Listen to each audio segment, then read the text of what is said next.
राधे राधे राधे। नमस्कार, मैं गौरव आपका जी गुरुकुल में स्वागत करता हूं। और आज हम लोग बात करेंगे एयरफोर्स ग्रुप एक्स के प्रीवियस ईयर क्वेश्चंस के बारे में। और प्रीवियस ईयर में हम लोग सबसे पहले बात करेंगे फिजिक्स के बारे में, यानी फिजिक्स प्रीवियस ईयर क्वेश्चंस के बारे में आज हम लोग डिस्कस करने वाले हैं। हम लोग क्वेश्चंस तो करेंगे ही, क्वेश्चन के साथ साथ क्वेश्चन से रिलेटेड जितने भी कॉन्सेप्ट्स हैं हम लोग सारे कॉन्सेप्ट्स को समझेंगे, सारे कॉन्सेप्ट्स की बारीकियों को समझेंगे, ताकि उससे रिलेटेड अगर क्वेश्चंस आपके एग्जाम में पूछे जाते हैं तो आप उसको सॉल्व कर पाओगे। ठीक है, तो चलिए स्टार्ट करते हैं क्वेश्चन नंबर 1 से। ठीक है, देखिए क्वेश्चन नंबर 1 क्या है आपका। क्वेश्चन नंबर 1 है कि एक साउंड वेव है आपका। ठीक है, a sound wave has frequency of 4 kilo hertz, यानी आपके पास एक साउंड वेव है जिसकी फ्रीक्वेंसी 4 किलो हर्ट्ज है। तो हम लोग क्या करते हैं, सबसे पहले यहाँ पे लिख देते हैं कि जो फ्रीक्वेंसी हमारी है वो 4 किलो हर्ट्ज है। ठीक है, एंड वेवलेंथ 25 सेंटीमीटर, और जो वेवलेंथ है वो दिया है आपका 25 सेंटीमीटर। तो हम लोग क्या करते हैं कि लिख देते हैं कि भाई जो वेवलेंथ है आपका वो 25 सेंटीमीटर है। ठीक है, तब आपसे पूछा गया है क्या, देन यानी तब distance travelled by sound wave in 2 second. ठीक है, आपको बताना है कि 2 सेकेंड में, ठीक है 2 सेकेंड में ये जो साउंड वेव है ये कितना डिस्टेंस ट्रेवल करेगा, लेकिन आपको बताना है किलोमीटर में। ठीक है, आपको बताना है किलोमीटर में। तो सबसे पहले प्रश्न हल करने से पहले सबसे पहले हमको समझना होगा कि भाई साउंड वेव क्या होता है, फ्रीक्वेंसी क्या होता है, फिर हमको समझना होगा कि वेवलेंथ का मतलब क्या होता है। ठीक है, देखिए सबसे पहले हमको समझना होगा वेव, साउंड वेव से भी पहले हमको समझना होगा वेव कि वेव क्या होता है। तो सिंपल समझो आप, वेव यानी वेव को हम लोग बोलते हैं तरंग। ठीक है, जो वेव होता है इसको हम लोग बोलते हैं तरंग। वेव का मतलब क्या होता है, वेव यानी पीरियोडिक डिस्टरबेंस। ठीक है, वेव का सिंपल सा आप मतलब समझ सकते हो कि periodic disturbance produced in a material medium. ठीक है, किसी भी मीडियम में, ठीक है किसी भी मीडियम में जो पीरियोडिक डिस्टरबेंस होता है उसी डिस्टरबेंस को हम लोग बोलते हैं वेव। याद रखिएगा वेव क्या होता है, wave is a periodic disturbance produced in a material medium. किसी भी मीडियम में, ठीक है किसी भी मीडियम में जो पीरियोडिक डिस्टरबेंस प्रोड्यूस होता है उसी को हम लोग क्या बोलते हैं, ठीक है उसी को हम लोग बोलते हैं वेव। याद रखिएगा वेव होता है। ठीक है, चलिए वेव तो हमने समझ लिया। अब देखिए अब हमको समझना होगा कि वेव कितने तरह के होते हैं। ठीक है, तो बेसिकली वेव को हम लोग 2 पार्ट में क्लासिफाई करते हैं। ठीक है, एक होता है हमारा मैकेनिकल वेव और दूसरा होता है हमारा नॉन मैकेनिकल वेव। ठीक है, बेसिकली हम लोग वेव को 2 पार्ट में क्या करते हैं, क्लासिफाई करते हैं। एक होता है मैकेनिकल वेव, दूसरा होता है नॉन मैकेनिकल वेव। ठीक है, अब देखिए अब बात आती है कि भाई मैकेनिकल वेव क्या होता है। तो इसको हम लोग ऐसे बोल सकते हैं कि वैसे वेव, ठीक है वैसे वेव जिसको मीडियम की आवश्यकता होती है। ठीक है, जिसको मीडियम चाहिए होता है क्या करने के लिए, ट्रेवल करने के लिए, प्रोपागेट करने के लिए। ठीक है, जिसको मीडियम चाहिए होता है उसको बोलते हैं मैकेनिकल वेव, और जिसको मीडियम नहीं चाहिए होता है उसको हम लोग बोलते हैं नॉन मैकेनिकल वेव। याद रखिएगा फिर से, वैसा वेव जिसको मीडियम चाहिए होता है ना, wave that requires a medium to travel, उसको बोलते हैं हम लोग मैकेनिकल वेव, और जिसको मीडियम नहीं चाहिए होता है उसको हम लोग बोलते हैं non mechanical wave. Mechanical wave में मेनली आ जाता है आपका साउंड। ठीक है, देखिए बहुत सारे मैकेनिकल वेव होंगे, बहुत सारे नॉन मैकेनिकल वेव्स होंगे। ठीक है, लेकिन हम लोग अभी बात करेंगे केवल साउंड के बारे में। ठीक है, और नॉन मैकेनिकल वेव में आपको याद रख लेना है लाइट के बारे में। ठीक है, कि लाइट जो है आपका एक नॉन मैकेनिकल वेव है, because light does not require any medium to travel. ठीक है, उम्मीद है आपको वेव का कॉन्सेप्ट समझ आ गया होगा। वेव यानी periodic disturbance produced in a material medium, और वेव 2 तरह के होते हैं। ठीक है, चलिए ये तो वेव हमने समझ लिया।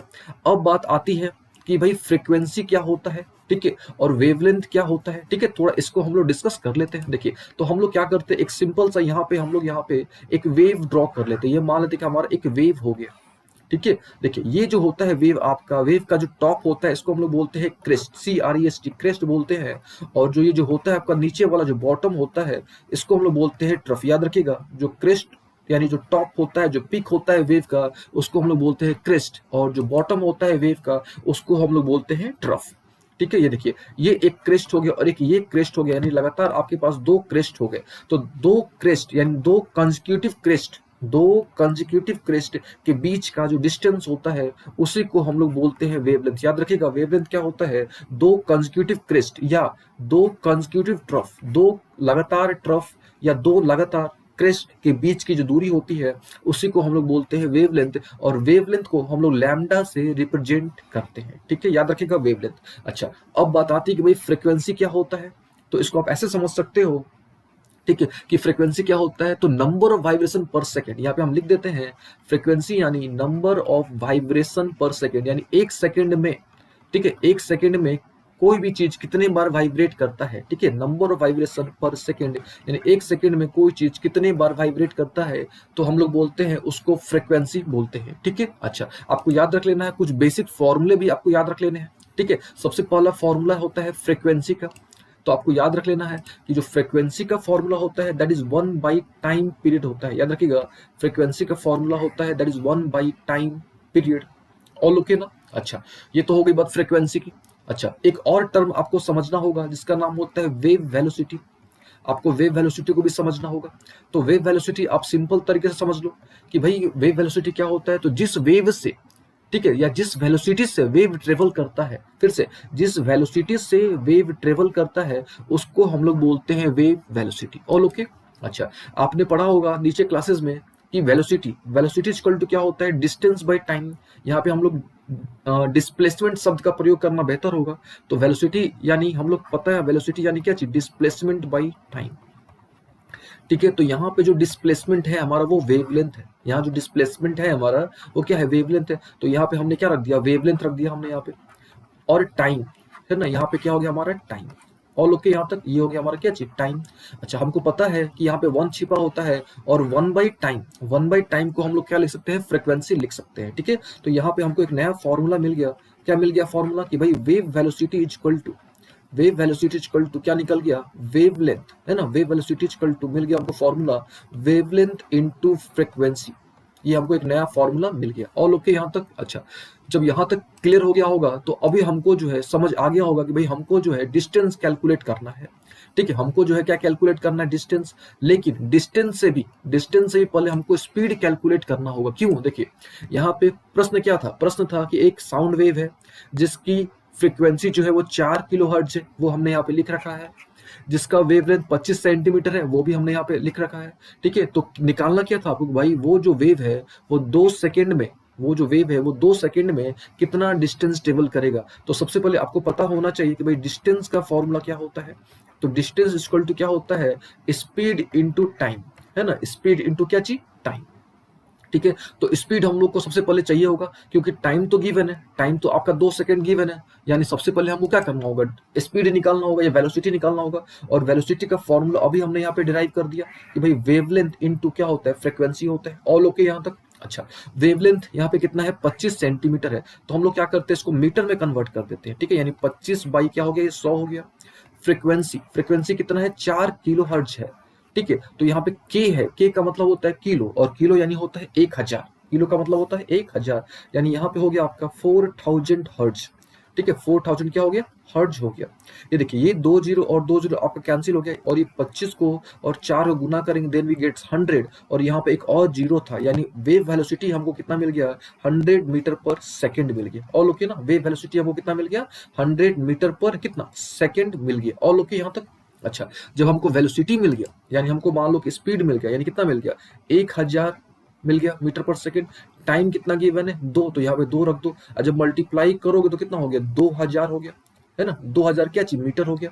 अच्छा, ऑल ओके यहाँ तक? हमको जो रिजल्ट चाहिए था, हमको किलोमीटर में चाहिए था। हमको जो रिजल्ट चाहिए था वो किस में चाहिए था, किलोमीटर में चाहिए था। तो हम लोग क्या करेंगे, हमको पता है कि भाई 1 किलोमीटर में 1000 मीटर होता है। ठीक है, तो हमको इसको किलोमीटर में कन्वर्ट करना होगा, तो हम लोग क्या करेंगे, इसको 1000 से डिवाइड कर देंगे। तो जैसे इसको हम लोग 1000 से डिवाइड करेंगे, ये कट गया आपका, तो हमको रिजल्ट कितना मिल गया, 2 किलोमीटर, है ना। यानी जो हमारा रिजल्ट मिल गया वो आंसर हमारा क्या होगा, 2 होगा, यानी बी होगा। ठीक है, तो क्वेश्चन क्या था, एक बार फिर से क्वेश्चन पढ़ लिया जाए। क्वेश्चन बोल रहा था क्या, कि भाई एक साउंड वेव है जिसकी फ्रीक्वेंसी कितनी थी, 4 किलोहर्ट्ज थी, जिसका वेवलेंथ कितना था, 25 सेंटीमीटर था। तो वो 2 सेकंड में कितना किलोमीटर डिस्टेंस ट्रेवल करेगा। तो आपको बताना है कि भाई वो 2 सेकंड में 2 किलोमीटर डिस्टेंस क्या करेगा, वो ट्रेवल करेगा। ठीक है, उम्मीद है आपको ये क्वेश्चन अच्छे तरीके से समझ आ गया होगा। ठीक है, चलिए नेक्स्ट क्वेश्चन डिस्कस किया जाए। तो नेक्स्ट क्वेश्चन क्या है, यहाँ पे पूछा गया है क्या, कि भाई which of this relation is wrong. इसमें से कौन सा, यहाँ पे 4 रिलेशन दिए गए हैं और आपको यहाँ से पूछा गया कि भाई कौन सा रिलेशन गलत है। ठीक है, तो देखिए सबसे पहले आपको नंबर 1 से ध्यान देना होगा। सबसे नंबर वन, सबसे पहला ऑप्शन क्या है कि भाई 1 कैलोरी इक्वल टू 4.18 जूल। ठीक है, देखिए कैलोरी जो होता है ये एनर्जी का यूनिट होता है, जो जूल जो है ये भी एनर्जी का यूनिट होता है। और आपको याद होना चाहिए, आपको पता होना चाहिए कि भाई 1 कैलोरी में 4.18 जूल होता है, यानी ये सही है।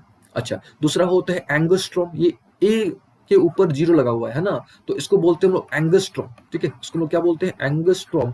और एंगस्ट्रॉम में याद रखिएगा 10⁻⁻10 मीटर होता है, यानी ये भी सही है। ठीक है, अच्छा सेकंड क्या है, एमईवी। एमईवी का मतलब होता है मिलियन इलेक्ट्रॉन वोल्ट, याद रखिएगा एमईवी का मतलब होता है मिलियन इलेक्ट्रॉन वोल्ट। और आपको पता होना चाहिए कि भाई 1 इलेक्ट्रॉन वोल्ट में, ठीक है, 1 इलेक्ट्रॉन वोल्ट में होता है आपका 1.6 इंटू 10⁻⁻19 जूल। और यहाँ पे मिलियन है ना, यहाँ पे क्या है, मिलियन है, यानी 10 क्या हो गया, 6 हो गया। जब इसको हम लोग सॉल्व करेंगे तो कितना मिल जाएगा, यानी 1.6 इंटू 10⁻⁻13 जूल। यानी ये भी जो रिजल्ट है आपका वो क्या है, सही है। तो गलत क्या है आपका, तो ये जो फोर्थ ऑप्शन है ये क्या होगा आपका, गलत होगा। यानी 1 न्यूटन में 10⁻⁵ डाइन नहीं होता है, ये स्टेटमेंट जो है आपका क्या है, गलत है। ठीक है, ये तो हमने समझ लिया गलत है, लेकिन समझा जाए कि भाई क्या, कैसे, क्यों गलत है। ठीक है, देखिए यहाँ पे क्या है, न्यूटन, और यहाँ पे क्या है, डाइन है। तो सबसे पहले न्यूटन, तो न्यूटन किसको बोलते हैं, तो केजी मीटर पर सेकंड स्क्वायर को हम लोग बोलते हैं न्यूटन। और न्यूटन जो होता है आपका एसआई यूनिट होता है किसका, फोर्स का, याद रखिएगा Newton is the SI unit of force. All okay यहाँ तक। अच्छा, जो डाइन होता है, ये जो डाइन है आपका, ये सीजीएस यूनिट होता है फोर्स का। ठीक है, डाइन जो होता है ये सीजीएस यूनिट होता है किसका, फोर्स का। All okay. अच्छा, जब सीजीएस है तो ऑब्वियस है कि भाई किलोग्राम को किस में कन्वर्ट किया गया होगा, ग्राम में, है ना।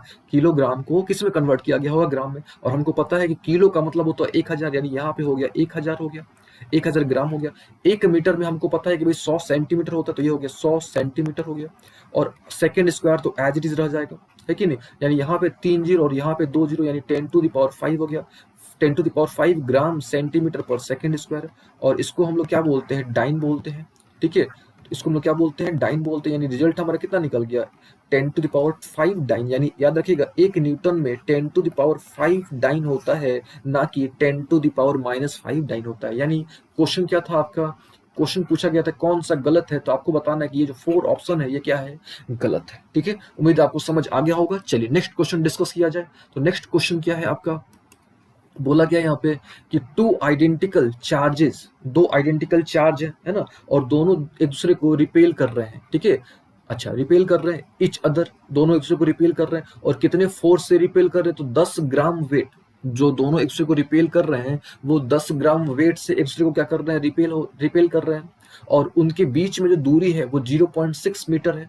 तो पूछा गया यहाँ पे कि जो चार्ज है, चार्ज की वैल्यू कितनी होगी। तो सबसे पहले यहाँ पे दोनों यहाँ पे, यानी यहाँ भी चार्ज का प्रयोग किया गया और यहाँ भी चार्ज है। तो सबसे पहले हमको समझना होगा कि भाई चार्ज क्या होता है। ठीक है, तो सिंपल तरीके से हम लोग बोल सकते हैं कि चार्ज क्या होता है, एक ऐसा प्रॉपर्टी होता है, याद रखिएगा चार्ज क्या होता है, एक ऐसा फंडामेंटल प्रॉपर्टी होता है, ठीक है, जिसके चलते इलेक्ट्रिक फोर्स लगता है। ठीक है, तो हम लोग बोल सकते हैं कि charge is a fundamental property responsible for, ठीक है, रिस्पॉन्सिबल फॉर इलेक्ट्रिक फोर्स। ठीक है, एक ऐसा प्रॉपर्टी होता है जिसके चलते इलेक्ट्रिक फोर्स लगता है, ये आपको ध्यान रखना है। ठीक है, ऑल ओके यहाँ तक। अच्छा, अगर आपको चार्ज के बारे में डिटेल जानना है तो हमने ऑलरेडी चार्ज के बारे में डिस्कस कर रखा है, अच्छे तरीके से हमने बता रखा है, एक बार आप चेक कर लोगे। ठीक है, देखिए ये तो हो गई चार्ज की बात हो गई। अच्छा, अब बात आती है कि भाई चार्ज के बीच में फोर्स निकालना होगा ना। तो देखिए मान लेते हैं कि हमारे पास दो चार्जेस हैं, एक Q1 चार्ज है, दूसरा कौन सा चार्ज है, Q2 चार्ज है। तो दोनों के बीच में जो फोर्स लग रहा है, इस फोर्स को सबसे पहले चार्ल्स डी फे कूलम ने, ठीक है, एक साइंटिस्ट थे जिनका नाम था अगस्टिन चार्ल्स डी फे कूलम। ठीक है, इनका नाम था अगस्टिन चार्ल्स डी फे कूलम। इन्होंने 1785 में 1785 में, और ये जो थे एक रिटायर्ड आर्मी ऑफिसर थे। ठीक है, इन्होंने 1785 में एक रूल दिया। ठीक है, क्या रूल दिया कि भाई दो चार्जेज हैं और दोनों चार्ज के बीच में एक सर्टेन डिस्टेंस है। ठीक है, तो उनके बीच में जो भी फोर्स लग रहा है वो फोर्स किस प्रकार से निकाला जाए। तो इन्होंने एक रूल दिया कि भाई F equal to K Q1 Q2 by R square. और यहाँ पे याद रखिएगा ये जो K है, K की वैल्यू होती है 9 इंटू 10⁻⁹ ऑल ओके ना। तो उम्मीद आपको चार्ज का मतलब समझ आ गया होगा। ये गया। ठीक है, एक बार फिर से, चार्ज क्या होता है? एक ऐसी प्रॉपर्टी जिसके चलते इलेक्ट्रिक फोर्स लगता है, और फोर्स को निकालने के लिए एक फॉर्मूला दिया गया था जिसको हम लोग बोलते हैं कौन सा लॉ? Coulomb's law. और ये कब दिया गया था? तो 1785 में दिया गया था। और ये लॉ क्या होता है? तो याद रखिएगा, F equal to K Q1 Q2 by R square. ठीक है, चलिए अब जो क्वेश्चन बोल रहा है, क्वेश्चन पर थोड़ा फोकस किया जाए। क्वेश्चन बोल क्या रहा था? तो यहाँ पे जो क्वेश्चन था आपका बोल रहा था क्या कि दो चार्ज है और दोनों चार्ज आइडेंटिकल हैं, यानी आइडेंटिकल का मतलब होता है सेम है। ठीक है, तो हम लोग मान लेते हैं, पहले फॉर्मूला लिख लेते हैं। F इक्वल टू क्या होता है? के हमने लिख दिया। और दोनों चार्ज क्योंकि सेम है, ठीक है, तभी ना उनके बीच में क्या हो रहा है? रिपल्सन हो रहा है ना। दोनों के बीच में रिपेल्स, यहाँ पे रिपेल लिखा हुआ है, यानी दोनों के बीच में रिपल्सन हो रहा है। इसका मतलब भाई दोनों चार्ज सेम है, तो Q इंटू क्यू क्या हो गया? क्यू स्क्वायर हो गया, है ना। और दोनों के बीच में कितने मीटर का डिस्टेंस है? 0.6 मीटर का। तो यहाँ पे हमने क्या लिख दिया? 0.6 मीटर लिख दिया। ऑल ओके ना। अच्छा, फोर्स, इन दोनों के बीच में जो फोर्स लग रहा है वो 10 ग्राम वेट, यानी ये जो फोर्स है आपका वो 10 ग्राम वेट है। All okay. और k की वैल्यू हमको पता है कि भाई k की वैल्यू कितनी होती है? तो 9 इंटू 10⁻⁹ होती है। All okay. अच्छा, यहाँ पे क्या है? क्यू स्क्वायर, और यहाँ पे क्या है आपका? 0.6। अच्छा, अब हमको क्या करना होगा? अब हमको यहाँ पे एक कॉन्सेप्ट को समझना होगा कि भाई ग्राम वेट को, यानी 10 ग्राम वेट को, ठीक है, 10 ग्राम वेट को हमको न्यूटन में कन्वर्ट करना होगा। और ओके ना, 10 ग्राम वेट को हमको जो है न्यूटन में कन्वर्ट करना होगा। तो हमको यहाँ पे क्या करना होगा कि सबसे पहले जो ग्राम है यहाँ पे, है ना, सबसे पहले जो ग्राम है, ग्राम को हम लोग क्या करेंगे? 1000 से डिवाइड कर देंगे। यानी इसको हम लोग इस प्रकार से लिख सकते हैं, न्यूटन के टर्म में अगर हमको इसको लिखना होगा तो इसको हम लोग इस प्रकार से लिख सकते हैं, 10। ठीक है, 10 इंटू, शून्य ग्राम में कन्वर्ट कर लिया, 10 इंटू 10⁻³ ये तो केजी हो गया ना। अच्छा, अब वेट है आपका, है ना, वेट। अब इसको हम लोग लिख सकते हैं, कितना लिख सकते हैं? 10 मीटर पर सेकेंड स्क्वायर। ठीक है, 10 मीटर पर सेकेंड स्क्वायर। अब देखो, केजी मीटर पर सेकेंड स्क्वायर आ गया, यानी न्यूटन हो गया। यानी इसको जब हम लोग सॉल्व करेंगे, ये जो पूरा पोर्शन है, जब इसको हम लोग क्या करेंगे? सॉल्व करेंगे। देखो कैसे सॉल्व करेंगे, यहाँ पे 10 है और यहाँ पे 10 है, यानी 10⁻² हो गया। और यहाँ पे क्या है? इंटू 10⁻³ है, और ये केजी मीटर पर सेकेंड स्क्वायर, इसको हम लोग क्या बोल देंगे? न्यूटन बोल देंगे। और जब इसको हम लोग सॉल्व करेंगे तो कितना निकल जाएगा? 10⁻1 न्यूटन। तो यहाँ से हमको कितना मिल गया? फोर्स मिल गया, है ना। यहाँ से हमको जो है क्या मिल गया? फोर्स मिल गया। तो यानी हमने यहाँ पे क्या किया? जो 10 ग्राम वेट था, जो यहाँ पे 10 ग्राम वेट था, उसको हमने किस में कन्वर्ट कर दिया? न्यूटन में कन्वर्ट कर दिया। और न्यूटन में जैसे ही हमने कन्वर्ट करा तो हमको कितना मिल गया? 10⁻⁻1। अब 10⁻⁻1 को हम लोग लिख सकते हैं, कितना लिख सकते हैं? 1/10। और 1/10 को हम लोग कितना लिख सकते हैं? 0.1। तो इधर हमारे पास मिल गया 0.1 is equal to 9 into 10⁹ upon 0.6 into क्या हो गया? Q square. अब यहाँ से हमको कुछ नहीं करना है, क्रॉस कर देना है। ठीक है, जैसे ही हम लोग क्रॉस करेंगे हमको यहाँ से Q की वैल्यू मिल जाएगी। ऑल ओके ना। जैसे हम लोग क्रॉस करेंगे तो हमको Q की वैल्यू मिल जाएगी। ठीक है, आपको करके दिखाते हैं। तो ये इन दोनों को हम लोग सबसे पहले क्या करेंगे? क्रॉस करेंगे। तो क्या हो गया हमारा? 0.6 इंटू 0.1 हो गया। अच्छा, ये मल्टीप्लाई में था आपका, ये डिवाइड में आ जाएगा, यानी 9 इंटू 10⁻⁴ क्या हो गया? 9 हो गया। और यहाँ पे स्क्वायर था तो स्क्वायर है, तो इधर आगे रूट में हो जाएगा आपका, है ना। अच्छा, अब क्या करना आपने? अब इसको सिंपली आप सॉल्व करोगे, है ना। तो जब सॉल्व करोगे तो आपको मिल जाएगा, ये कितना मिल जाएगा? 2 इंटू 10⁻⁻6 मिल जाएगा, है ना। 2 इंटू 10⁻⁻6 कूलम्ब मिल जाएगा। ऑल ओके ना। और आपको पता होना चाहिए कि 10⁻⁻6 को हम लोग बोलते हैं माइक्रो, यानी जो आपका रिजल्ट आया वो 2 माइक्रो कूलम आ गया, है ना। जो आपका रिजल्ट आया 2 माइक्रो कूलम आया। यानी क्वेश्चन क्या था? क्वेश्चन था कि भाई हमारे पास दो चार्ज है, दोनों आइडेंटिकल चार्ज है, और दोनों के बीच की जो दूरी है वो 0.6 मीटर है। दोनों के बीच की जो दूरी है वो कितना है? 0.6 मीटर है। और दोनों के बीच में जो फोर्स लग रहा है वो कितना लग रहा है? 10 ग्राम वेट लग रहा है। ठीक है, तो चार्ज क्या होगा? तो आपको बता देना है, जो चार्ज होगा आपका वो 2 माइक्रो कूलम होगा। यानी यहाँ जो आंसर होगा हमारा ऑप्शन 1 होगा। ठीक है, चलिए, उम्मीद है आपको ये समझ आ गया होगा। ठीक है, अब बात करते हैं नेक्स्ट क्वेश्चन की बात करते हैं। ठीक है, देखिए नेक्स्ट क्वेश्चन क्या है। ठीक है, बोल क्या रहा है यहाँ पे कि भाई if L and R denote inductance and resistance respectively। बोल रहे हैं यहाँ पे क्या कि भाई जो L है आपका वो किसको रिप्रेजेंट कर रहा है? इंडक्टेंस को रिप्रेजेंट कर रहा है। और जो R है आपका वो रेजिस्टेंस को एक्सप्रेस कर रहा है, रिप्रेजेंट कर रहा है। तो आपको बताना है ठीक है, आपको बताना है कि एल और आर के डायमेंशन का रेशियो, आपको जो है एल और आर के डायमेंशन का रेशियो आपको बताना है, ये प्रश्न पूछा गया है। तो सबसे पहले हमको जानना होगा, समझना होगा कि भाई इंडक्टेंस क्या होता है। तो आप सिंपल तरीके से समझ लो इंडक्टेंस क्या होता है, कि इंडक्टेंस जो होता है एक टेंडेंसी होता है। ठीक है, इंडक्टेंस जो होता है एक टेंडेंसी होता है कंडक्टर का। ठीक है, तो यहाँ पे हम लोग लिख सकते हैं कि inductance is the tendency of conductor. ठीक है, inductance is the tendency of conductor which opposes the change. ठीक है, जो किसी प्रकार का चेंज इलेक्ट्रिक करंट में, जो इसमें इलेक्ट्रिक करंट फ्लो हो रहा है उसमें वो किसी तरह का चेंज नहीं होने देना चाहता है। फिर से इंडक्टेंस क्या होता है, एक टेंडेंसी होता है कंडक्टर का जिसमें उस कंडक्टर में जो भी करंट फ्लो हो रहा है वो उसी को फ्लो होने देना चाहता है, उसमें किसी प्रकार का कोई भी चेंज होने देना नहीं चाहता है। तो ये जो टेंडेंसी होता है, इसी टेंडेंसी को हम लोग बोलते हैं इंडक्टेंस। ठीक है, उसको हम लिख के दिखाते हैं आपको। इंडक्टेंस क्या होता है, तो inductance is the tendency of conductor which oppose, ठीक है, जो क्या करता है, विच अपोज द चेंज। ठीक है, which oppose the change in current flows through it, जो उसमें करेंट फ्लो हो रहा है वो उस फ्लो को, ठीक है, उस फ्लो, जो करंट फ्लो हो रहा है उसके, उसमें चेंज को, करंट में जो फ्लो, करंट जो फ्लो हो रहा है उसमें चेंज को जो अपोज करता है। ठीक है, वो जो प्रॉपर्टी होता है उसी प्रॉपर्टी को हम लोग क्या बोलते हैं, इंडक्टेंस, याद रखिएगा। और इंडक्टेंस को हम लोग एल से क्या करते हैं, रिप्रेजेंट करते हैं। ठीक है, और इंडक्टेंस का आपको यूनिट भी याद रखना है कि जो इंडक्टेंस होता है इसका यूनिट कितना होता है, इसका यूनिट क्या होता है, तो आपको याद रख लेना है इंडक्टेंस का यूनिट होता है हेनरी, और हेनरी जो है जोसेफ हेनरी के सम्मान में कहा जाता है। ठीक है, याद रखिएगा इंडक्टेंस का यूनिट होता है क्या चीज, हेनरी। All okay. अच्छा, ये तो हो गई बात इंडक्टेंस का। अब आपको ध्यान रखना है कि भाई इंडक्टेंस का फॉर्मूला क्या होता है। अगर आपको फॉर्मूला पता है तो आप डायमेंशन इजीली कैलकुलेट कर लोगे। तो मोस्ट इंपॉर्टेंट थिंग कि भाई हमको जो है फॉर्मूला चाहिए, तो आपको याद रख लेना है कि इंडक्टेंस का जो फॉर्मूला होता है दैट इज म्यू नॉट। ठीक है, ये होता है mu not an square A by L होता है, ये फॉर्मूला आपको याद रख लेना है। ठीक है, फिर से क्या होता है, एल, एल यानी इंडक्टेंस। और इंडक्टेंस ये भी आपको याद रख लेना है कि दो तरह के होते हैं। ठीक है, एक होता है सेल्फ इंडक्टेंस और एक होता है म्यूचुअल इंडक्टेंस। ये भी आपको ध्यान रखना है कि जो इंडक्टेंस होता है ये दो तरह का होता है, एक होता है सेल्फ इंडक्टेंस, दूसरा होता है म्यूचुअल इंडक्टेंस। ठीक है, अच्छा, यहाँ पे म्यू नॉट क्या है, तो म्यू नॉट जो है यहाँ पे एब्सोलूट परमेबिलिटी है। ठीक है, म्यू नॉट को बोलते हैं हम लोग एब्सोलूट परमेबिलिटी। एन जो है यहाँ पे एन स्क्वायर है, यानी एन जो है यहाँ पे नंबर ऑफ टर्न्स है, ए जो है एरिया ऑफ क्रॉस सेक्शन होता है, और एल जो होता है लेंथ ऑफ कंडक्टर होता है। ठीक है, जब इसको सॉल्व करोगे तो यहाँ से जो है आप यहाँ से डायमेंशन आप कैलकुलेट कर सकते हो।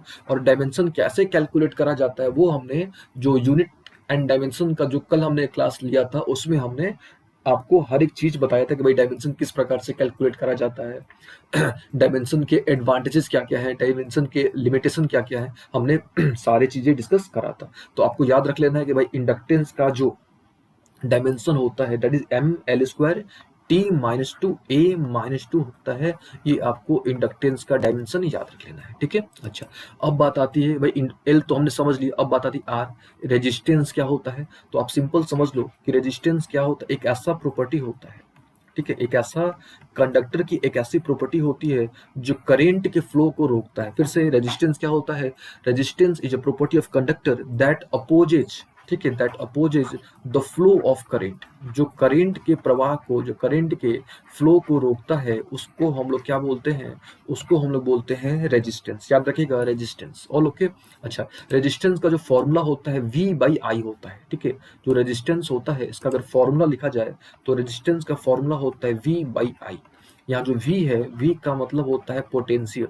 ठीक है, जो V है यहाँ पे, V का मतलब होता है पोटेंशियल, और I जो है यहाँ पे, I का मतलब होता है करेंट, यानी इलेक्ट्रिक करेंट। ठीक है, अच्छा, अब चाहो तो इसका भी डायमेंशन आप निकाल सकते हो, और इसका जो डायमेंशन है काफी सिमिलर है इंडक्टेंस के। ठीक है, तो आपको याद रख लेना है, अगर आप चाहो तो कैलकुलेट भी कर सकते हो। ठीक है, अब कैसे कैलकुलेट करोगे, तो आपको V का फॉर्मूला पता होना चाहिए। तो आपको पता होना चाहिए भाई V इक्वल टू क्या होता है, W बाई Q होता है। ठीक है, तो क्या हो गया, W अपॉन आई क्यू हो गया। आपको ये भी पता होना चाहिए कि भाई W equal to F S होता है, तो आप F और S का, F यहाँ पे फोर्स है, S यहाँ पे डिस्प्लेसमेंट है। तो आप इस प्रकार से जो है आप डायमेंशनल फॉर्मूला निकाल सकते हो किसका, रेजिस्टेंस का। ठीक है, लेकिन आपको क्या करना है कि जितने भी जो फेमस, जो इम्पोर्टेंट फिजिकल क्वांटिटीज हैं उनका आपको जो है डायमेंशनल फॉर्मूला याद कर लेना है। ठीक है, चलिए, तो इसका डायमेंशनल फॉर्मूला यानी आर का, आर्क का जो डायमेंशनल फॉर्मूला होता है काफी सिमिलर होता है इंडक्टेंस के। अंतर क्या होता है कि यहाँ पे जो है 2 ना होके केवल यहाँ पे 3 हो जाएगा, यानी m L square T minus three A to the power -2। तो ये केवल सिंपल सा डिफरेंस होता है। ठीक है, फिर से एक बार, इंडक्टेंस में क्या होता है, -2 होता है, माने टी के ऊपर -2 होता है, जबकि रेजिस्टेंस में टी टू द पावर -3 होता है। और लोग पूछा क्या गया है आपसे कि भाई एल और आर का डायमेंशनल फॉर्मूला का रेशियो बताओ, तो अब इसको डिवाइड कर दो। तो डिवाइड करोगे तो ये एम कैंसिल, ये वाला पूरा कैंसिल, ये भी कैंसिल, तो बचा क्या, ये बचा T to the power -2 upon T to the power -3 बचा। ये ऊपर जाएगा, आपने पढ़ा होगा बेसिक रूल एक्सपोनेंट पावर का कि भाई डिवाइड में होता है, बेस सेम होता है तो हम लोग पावर को घटा देते हैं। तो ये क्या हो गया, टी हो गया आपका, है ना। यानी जो डायमेंशनल फॉर्मूला निकल गया वो क्या निकल गया, टी निकल गया। यानी याद रख लेना आपको इस पूरे कॉन्सेप्ट को, इस क्वेश्चन को ही आपको याद रख लेना है कि एल और आर का जो डायमेंशनल फॉर्मूला का जो रेशियो होगा वो केवल टी होता है। यानी यहाँ पे देखिए ये तो होगा नहीं, क्योंकि यहाँ पे तो टी तो 0 है। ठीक है, यहाँ पे आपका टी है केवल, क्योंकि एम एल तो होगा नहीं ना, यानी आपका ऑप्शन नंबर 2 सही है। ठीक है, देखिए यहाँ भी टी के ऊपर 0 नहीं, लेकिन यहाँ पे एल के ऊपर क्या है, 0 है। लेकिन यहाँ पे एल के ऊपर 0, लेकिन एम के ऊपर 1 है, तो ये भी नहीं होगा, ये भी नहीं होगा, बचा कौन सा, ये वाला। यानी आंसर क्या होगा, आपका आंसर होगा बी। और ओके यहाँ तक, चलिए उम्मीद आपको समझ आ गया होगा। नेक्स्ट क्वेश्चन डिस्कस किया जाए। चलिए नेक्स्ट क्वेश्चन क्या है, तो नेक्स्ट क्वेश्चन है क्या, the work done across 2 point, है ना, the work done across 2 point having a potential difference of 20 volt is 60 joule. यानी यहाँ पे पोटेंशियल डिफरेंस यानी पीडी, या इसको ऐसे बोलो भी दिया है आपका 20 वोल्ट, और जो वर्क डन है दैट इज 60 जूल। और आपसे पूछा गया है चार्ज बताओ, आप चार्ज पूछा गया आपसे। तो सबसे पहले आपको पता होना चाहिए, क्या पता होना चाहिए कि भाई पोटेंशियल डिफरेंस क्या होता है। ठीक है, तो आपको हम जो है शॉर्ट में आपको पोटेंशियल डिफरेंस समझाने की कोशिश करते हैं। ठीक है, तो मान लीजिए कि आपके पास क्या है, एक चार्ज है, और चार्ज क्या होता है अभी हमने आपको समझाया कि भाई एक ऐसा प्रॉपर्टी, एक ऐसा फंडामेंटल प्रॉपर्टी जिसके चलते इलेक्ट्रिक फोर्स लगता है। तो मान लो कि एक चार्ज हो गया और इसके आसपास एक फील्ड हो गया, और इस फील्ड को हम लोग क्या बोलते हैं, इस फील्ड को बोलते हैं इलेक्ट्रिक फील्ड बोलते हैं। और लोग के ना इस फील्ड को हम लोग क्या बोलते हैं, इलेक्ट्रिक फील्ड बोलते हैं। ठीक है, देखिए जो चार्ज वाला जो कॉन्सेप्ट है ना, हमने जो लूसेंट का, ठीक है, लूसेंट फिजिक्स का जो हमने 50 क्वेश्चन, सॉरी जो हमने 1000 क्वेश्चन का जो सीरीज चला रखा है, उसमें हमने हर एक चीज को एक्सप्लेन कर रखा है। तो एक बार वहां से आप चेक कर लोगे कि भाई इलेक्ट्रोस्टैटिक का पूरा कॉन्सेप्ट आपको वहां से मिल जाएगा। ठीक है, तो एक बार आपने वहां से देख लेना है, फिर भी हम यहाँ पे शॉर्ट में जो है आपको बताने की कोशिश करते हैं। ठीक है, देखिए ये चार्ज हो गया, तो चार्ज के आसपास का जो फील्ड होता है उसको क्या बोलते हैं, इलेक्ट्रिक फील्ड बोलते हैं। और मान लेते हैं कि यहाँ पे कोई दूसरा चार्ज है, अब इस चार्ज को यहाँ पे लाना है, यानी इलेक्ट्रिक फील्ड में लाना है, तो ऑब्वियस है कि भाई वर्क करना पड़ेगा। तो इस चार्ज को यहाँ तक यानी इलेक्ट्रिक फील्ड में लाने तक जो वर्क करना पड़ता है, ठीक है, जो वर्क करना पड़ता है उसको बोलते हैं इलेक्ट्रिक पोटेंशियल। याद रखिएगा उसको क्या बोलते हैं, इलेक्ट्रिक पोटेंशियल। अब मान लेते हैं कि ये चार्ज यहाँ पे आ गया, ऑलरेडी यहाँ पे आ गया है, यानी इलेक्ट्रिक फील्ड में ऑलरेडी आ गया है। अब यहाँ से अब इसको यहाँ पे लाना है, यानी इलेक्ट्रिक फील्ड में अगर मूव कराना होगा, अगर इलेक्ट्रिक फील्ड में एक चार्ज को दूसरे चार्ज, अगर इलेक्ट्रिक फील्ड में चार्ज को एक पोजीशन से दूसरे पोजीशन तक ले जाना होगा, तब हम लोग बोलेंगे पोटेंशियल डिफरेंस। लेकिन अगर चार्ज आपका बाहर है, यानी इन्फिनिटी पर है, माने इलेक्ट्रिक फील्ड से बाहर है, और फिर अगर आपको उसको इलेक्ट्रिक फील्ड में लाना है, तब उसको हम लोग बोलेंगे पोटेंशियल। ठीक है, ये ध्यान रखिएगा। अच्छा, तो पोटेंशियल का अभी हमने आपको कॉन्सेप्ट बताया कि भाई पोटेंशियल क्या होता है। तो जो चार्ज को, ठीक है, चार्ज को लाने में जो वर्क डन करना पड़ता है उसको बोलते हैं पोटेंशियल। ठीक है, तो उसको डिफाइन किया जाए, तो भाई डिफाइन करें तो क्या हो जाएगा, तो वर्क डन, ठीक है, work done in bringing a unit positive charge from one point two another point. ठीक है, या आप सिंपल बोलो चार्ज को लाने में जो वर्क करना पड़ता है उसको बोलते हैं पोटेंशियल, और इसका यूनिट होता है वोल्ट। याद रखिएगा पोटेंशियल डिफरेंस का या पोटेंशियल का जो यूनिट होता है वो क्या होता है, वोल्ट। तो V इक्वल टू क्या होता है, W/Q। तो क्रॉस करेंगे तो W इक्वल टू क्या निकल गया, VQ निकल गया। हमको चाहिए क्या, Q चाहिए, तो Q इक्वल टू क्या हो गया, W/V हो गया। यानी 60/20, यानी कट गया तो 3 निकल गया। और चार्ज का यूनिट आपको पता होना चाहिए, कूलम। तो आंसर क्या हो गया, कूलम, यानी 2 आंसर आ गया। ठीक है, उम्मीद है आपको ये भी समझ आ गया होगा। चलिए नेक्स्ट क्वेश्चन डिस्कस किया जाए। तो नेक्स्ट क्वेश्चन क्या है कि भाई, और ये जो क्वेश्चन है इसका इस बार भी आने का चांस है। ठीक है, तो इसको आप थोड़ा अच्छे तरीके से समझिएगा। क्वेश्चन क्या है, the velocity of a body very with a displacement x, यानी जो वेलोसिटी है वो डिस्प्लेसमेंट x के साथ वेरी कर रहा है और इस प्रकार से वेरी कर रहा है। किस प्रकार से भाई? तो यहाँ पे इक्वेशन दिया हुआ है v square equal to A X square, ये दिया हुआ है। All okay. अच्छा, तो यहाँ से पूछा गया है क्या कि भाई जो एक्सेलरेशन होगा वो क्या होगा, कि यूनिफॉर्म होगा कि नॉन यूनिफॉर्म होगा कि 0 की 1। चलिए तो उस क्वेश्चन को समझाते हैं, सॉल्व करते हैं, लेकिन इससे पहले आपको एक बेसिक कॉन्सेप्ट पता होना चाहिए। क्या होना चाहिए? दैट इज कि भाई वेलोसिटी होता क्या है। तो वेलोसिटी आपने पढ़ा होगा कि भाई डिस्प्लेसमेंट अपॉन टाइम। तो हम लोग वेलोसिटी को क्या ले सकते हैं? dx by dt। और आपको एक्सेलरेशन का भी नॉलेज होना चाहिए, और एक्सेलरेशन कितना होता है? That is dv by dt, यानी change rate of change of velocity. तो ये दोनों कॉन्सेप्ट आपको पता होना चाहिए। और ओके ना? चलिए अब आगे बढ़ा जाए। तो हम लोग क्या करते हैं? दोनों तरफ डिफ्रेंशिएट करते हैं, क्योंकि हमको भाई dx बाई dt चाहिए, हमको dv बाई dt चाहिए, तो हमको डिफ्रेंशिएट तो करना पड़ेगा ना, तभी ना हमको जाके ये दोनों रिजल्ट्स मिलेंगे। चलिए तो v स्क्वायर को डिफ्रेंशिएट करेंगे, then we get 2v into D by D T. ठीक है। अच्छा, a को आप एज इट इज रहने दो। ठीक है। एक्स स्क्वायर को डिफ्रेंशिएट करेंगे तो क्या मिल जाएगा? 2x into d x by D t मिल जाएगा। ठीक है। यहाँ से आपका 2 और 2 हो गया कैंसिल। ठीक है। और यहाँ से ठीक है। अच्छा, यहाँ पे हमने जो है एक चीज फॉल्ट कर दिया है, वो क्या है कि यहाँ जो चेंज हो रहा है वो डिस्प्लेसमेंट के रेस्पेक्ट में हो रहा है, तो यहाँ पे x होना चाहिए। ठीक है। यहाँ जो होना चाहिए वो क्या होना चाहिए? x। तो यहाँ भी क्या हो जाएगा? आपका x। ठीक है। तो ये हो गया क्या? आपका v into D V by D X हो गया, है ना। और ये आपका कैंसिल हो जाएगा। ठीक है। तो यहाँ पे क्या बच गया? a और x बच गया। ठीक है। अब हम लोग यहाँ पे क्या करते हैं? क्रॉस कर देते हैं, यानी v into D V equal to क्या निकल गया? a into X. ठीक है। a इंटू एक्स, और ये जो dx था वो उधर चल जाएगा, यानी ऑल ओके यहाँ तक। अच्छा, अब हम लोग क्या करते हैं? दोनों तरफ, ठीक है, अब हम लोग यहाँ पे दोनों तरफ dt से डिवाइड कर देते हैं। ठीक है। तो इधर भी हमने dt से डिवाइड कर दिया, इधर भी हमने dt से डिवाइड कर दिया। और हमको पता है कि भाई dv बाई dt क्या होता है। ठीक है। dv बाई dt क्या होता है? तो एक्सेलरेशन होता है, तो लिख दिया जाए एक्सेलरेशन यहाँ पे।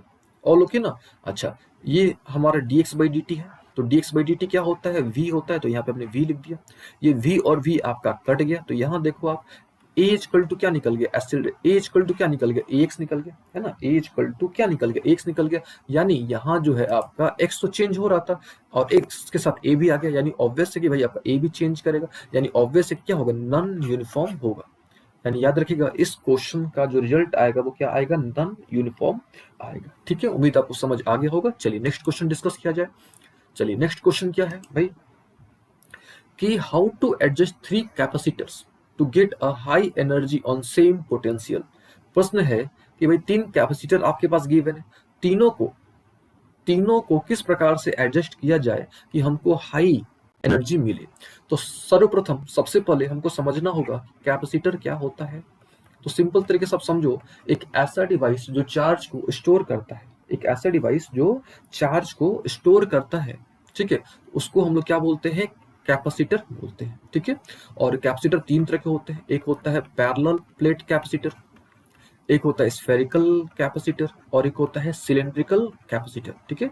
जो चार्ज को स्टोर करता है, सिंपल आप समझ लो, जो चार्ज को क्या करता है? स्टोर करता है, उसको हम लोग क्या बोलते हैं? कैपेसिटर बोलते हैं। और इस प्रकार का इसका सिंबल होता है। और ओके ना। और कैपेसिटर को 2 तरीके से कनेक्ट करा जाता है, एक होता है सीरीज में और एक कनेक्ट करा जाता है पैरेलल में। ठीक है। याद रखिएगा, कैपेसिटर को 2 तरीके से कनेक्ट करा जाता है, सीरीज में और पैरेलल में। ठीक है। चलिए, और ओके यहाँ तक। सीरीज में कनेक्ट करा जाता है और पैरेलल में कनेक्ट करा जाता है। ठीक है। सीरीज में क्या होता है? ठीक है, सीरीज का याद रखिएगा, सीरीज में होता है आपका 1/c equal to 1/c1 plus 1/c2 plus 1/c3, ये होता है सीरीज में। जबकि पैरेलल में क्या होता है? याद रखिएगा, पैरेलल में होता है C1 plus C2 plus C3। ठीक है, ये होता है C। तो अब ऑब्वियस है यहाँ पे कि भाई हमको जो है मैक्सिमम कैपेसिटर चाहिए, मैक्सिमम कैपेसिटेंस चाहिए। क्यों? क्योंकि हमको हाई एनर्जी चाहिए। अच्छा, एनर्जी अब कैसे निकालोगे? तो एनर्जी का फॉर्मूला होता है, याद रखिएगा, Q इक्वल टू होता है हाफ CV स्क्वायर। याद रखिएगा, Q इक्वल टू क्या होता है? Half CV square. यानी आपको कैपेसिटेंस तो मैक्सिमम चाहिए, तो इस केस में कैपेसिटेंस तो आपको मैक्सिमम मिलेगा नहीं, आपको कैपेसिटेंस सबसे अधिक यहाँ मिलेगा, यानी पैरेलल में मिलेगा। यानी ऑब्वियस है कि जो भी हमारे पास कैपेसिटर्स हैं, ठीक है, उसको हमें जो है पैरेलल में कनेक्ट करना पड़ेगा। यानी जो हमारा रिजल्ट आएगा, ठीक है, जो हमारा रिजल्ट आएगा वो हमको क्या होगा? पैरेलल में होगा। ठीक है, यानी 3 होगा, यानी 3 are in parallel, 3 are in parallel, यानी हमको जो है तीनों को पैरेलल में कनेक्ट करना होगा। ठीक है, उम्मीद है आपको ये भी समझ आया होगा। चलिए नेक्स्ट क्वेश्चन डिस्कस किया जाए। ठीक है, नेक्स्ट क्वेश्चन क्या है, बोल रहा है क्या कि which among the following can become negative, कौन सा इसमें से निगेटिव हो सकता है। ठीक है, तो इस क्वेश्चन को हम लोग शुरुआत करते हैं नीचे से। ठीक है, तो सबसे पहले हम लोग डिस्कस करते हैं डिस्टेंस को। तो डिस्टेंस क्या होता है, तो डिस्टेंस हमने आपको बता रखा है कि भाई length of path, actual length of path covered by an object, कि भाई कितना एग्जैक्टली वो कवर करा। ठीक है, तो आपको याद रख लेना, आपको समझ भी जाओगे नॉर्मली आप कि भाई डिस्टेंस कोई चलेगा तो निगेटिव कैसे चलेगा, है कि नहीं, कुछ भी चलेगा तो कुछ ना कुछ चलेगा, है कि नहीं, निगेटिव तो चल नहीं सकता है, यानी डिस्टेंस कभी भी आपका निगेटिव नहीं हो सकता है। ठीक है, यानी डिस्टेंस जो होता है कभी भी निगेटिव नहीं हो सकता है। ठीक है, अच्छा वेलोसिटी की बात कर लेते हैं। तो वेलोसिटी इक्वल टू क्या होता है, तो हमने पढ़ा है आपको, हमने ऑलरेडी बता रखा है कि भाई displacement per unit time, displacement per unit time को हम लोग क्या बोलते हैं, वेलोसिटी बोलते हैं, है ना। और डिस्प्लेसमेंट जो है, ठीक है, याद रखिएगा जो डिस्प्लेसमेंट है ये आपका तीनों हो सकता है, पॉजिटिव भी हो सकता है, निगेटिव भी हो सकता है और जीरो भी हो सकता है। तो जब डिस्प्लेसमेंट आपका निगेटिव हो सकता है तो ऑब्वियस है कि वेलोसिटी भी निगेटिव हो सकता है, यानी आंसर आपका क्या होगा, वेलोसिटी होना चाहिए, यानी सी होना चाहिए। और लोग ना, चलिए अच्छा, लेकिन हम लोग क्या करते हैं, बाकी के दो ऑप्शन भी देख लेते हैं। ठीक है, चलिए बाकी के दो ऑप्शन क्या है, यानी मास, तो याद रखिएगा मास एक पॉजिटिव क्वांटिटी होता है, मास इज ऑलवेज पॉजिटिव। ठीक है, स्पीड, स्पीड इक्वल टू क्या होता है, डिस्टेंस बाई टाइम होता है, जब डिस्टेंस पॉजिटिव है, टाइम पॉजिटिव है, ठीक है, तो स्पीड निगेटिव कैसे हो सकता है। ठीक है, यानी जो हमारा आंसर होगा, ये जो क्वेश्चन है, क्वेश्चन क्या था कि भाई विच, ठीक है, which among the following can be negative, कौन निगेटिव हो सकता है, तो यहाँ पे आंसर क्या होगा हमारा, वेलोसिटी, वेलोसिटी निगेटिव हो सकता है। ठीक है, चलिए नेक्स्ट, नेक्स्ट क्या बोल रहा है कि भाई विच, ठीक है, विच of the following equation shows the relationship between current and drift velocity, current और ड्रिफ्ट वेलोसिटी में कौन सा रिलेशन सही है, ये पूछा गया है आपसे। ठीक है, तो देखिए हमको पता होना चाहिए कुछ बेसिक फॉर्मूला, कुछ इलेक्ट्रिसिटी के कुछ बेसिक फॉर्मूला आपको पता होना चाहिए। जैसे आपको पता होना चाहिए कि भाई आई स्क्वायर आर टी जो है, आर टी जो है ये हिट का फॉर्मूला होता है। ठीक है, ये होता है हिट का फॉर्मूला, एच इक्वल टू क्या होता है, आई स्क्वायर आर टी, सही है। ठीक है, अच्छा आपको पता होना चाहिए कि भाई आई आर यानी ये ओम्स लॉ है ना, वी इक्वल टू क्या होता है आई आर, ये होता है क्या चीज, ओम्स लॉ। ठीक है, अच्छा बचा क्या, सी, सॉरी सी यानी 2 नंबर बचा, तो ये आपका रिजल्ट होगा। यानी याद रखिएगा आप कि भाई इलेक्ट्रिक करंट में और ड्रिफ्ट वेलोसिटी में क्या रिलेशन होता है, तो आई इक्वल टू होता है ए एन ई वी डी। ठीक है, याद रखिएगा आई इक्वल टू होता है ए एन ई वी डी। और लोग ठीक, अच्छा अब एक प्रश्न मन में आपके उत्पन्न हो सकता है कि भाई ड्रिफ्ट वेलोसिटी क्या होता है। ठीक है, ड्रिफ्ट वेलोसिटी क्या होता है और इसका एग्जैक्टली फॉर्मूला क्या होता है। ठीक है, चलिए तो हम आपको थोड़ा ड्रिफ्ट वेलोसिटी के बारे में हल्का सा आपको आइडिया दे देते हैं। ठीक है, देखिए मान लीजिए कि आपके पास एक कंडक्टर है। ठीक है, कंडक्टर पता होगा आपने कि भाई जिससे बिजली का प्रवाह होता है, जिससे बिजली फ्लो करता है। ठीक है, अब material that allow current to flow through them, जिससे करंट क्या होता है, फ्लो करता है, उसको हम लोग क्या बोलते हैं, कंडक्टर बोलते हैं। और कंडक्टर में क्या होता है, इलेक्ट्रॉन्स बहुत ज्यादा मात्रा में होते हैं। ठीक है, तो यहाँ पे मान लीजिए कि बहुत सारे यहाँ पे इलेक्ट्रॉन्स हैं। ठीक है, बहुत सारे यहाँ पे क्या चाहिए, इलेक्ट्रॉन्स हैं, और इलेक्ट्रॉन्स रैंडमली मूव कर रहे हैं। अब हमने क्या करा कि जो कंडक्टर था उसको हमने बैटरी से कनेक्ट कर दिया। ठीक है, जो कंडक्टर था इसको हमने क्या कर दिया, बैटरी से हमने कनेक्ट कर दिया। और ओके, तो जैसे ही हमने बैटरी से कनेक्ट करा, ये वाला जो है आपका ये पॉजिटिव टर्मिनल हो गया, और ये वाला क्या हो गया आपका निगेटिव टर्मिनल हो गया, है ना। एक जो एंड है आपका वो पॉजिटिव टर्मिनल हो गया, और जो दूसरा एंड है वो क्या हो गया, निगेटिव टर्मिनल हो गया। ऑल ओके ना। अच्छा यहाँ से इलेक्ट्रॉन्स निकलना शुरू हो गए, तो यहाँ पे क्या होगा आपका, यहाँ पे जो है जितने भी इलेक्ट्रॉन्स हैं यहाँ पे, इन पर जो है एक फोर्स लगेगा, या आप ऐसे बोलोगे जो फ्री इलेक्ट्रॉन्स हैं, जो फ्री इलेक्ट्रॉन्स हैं वो एक फोर्स एक्सपीरियंस करेंगे, and because of that force, ठीक है, because of that force they starts to drift towards positive end, सारे जो है पॉजिटिव टर्मिनल की तरफ, ठीक है, सारे जो है पॉजिटिव टर्मिनल की तरफ ड्रिफ्ट करना स्टार्ट कर देंगे, यानी मूव करना धीरे धीरे स्टार्ट कर देंगे। तो जो एवरेज वेलोसिटी होता है, ठीक है, जो एवरेज वेलोसिटी होता है, जिस वेलोसिटी से फ्री इलेक्ट्रॉन्स, ठीक है, जिस वेलोसिटी से फ्री इलेक्ट्रॉन्स क्या करते हैं, ड्रिफ्ट करते हैं, ठीक है, क्या करते हैं, ड्रिफ्ट करते हैं, किधर ड्रिफ्ट करेंगे, टुवर्ड्स पॉजिटिव टर्मिनल। ठीक है, ड्रिफ्ट टुवर्ड्स पॉजिटिव टर्मिनल। तो वो जो वेलोसिटी होता है ना, उसी वेलोसिटी को हम लोग बोलते हैं ड्रिफ्ट वेलोसिटी। याद रखिएगा कि ड्रिफ्ट वेलोसिटी क्या होता है। तो drift velocity is the average velocity with which a free electrons drift towards positive terminal। लेकिन कब?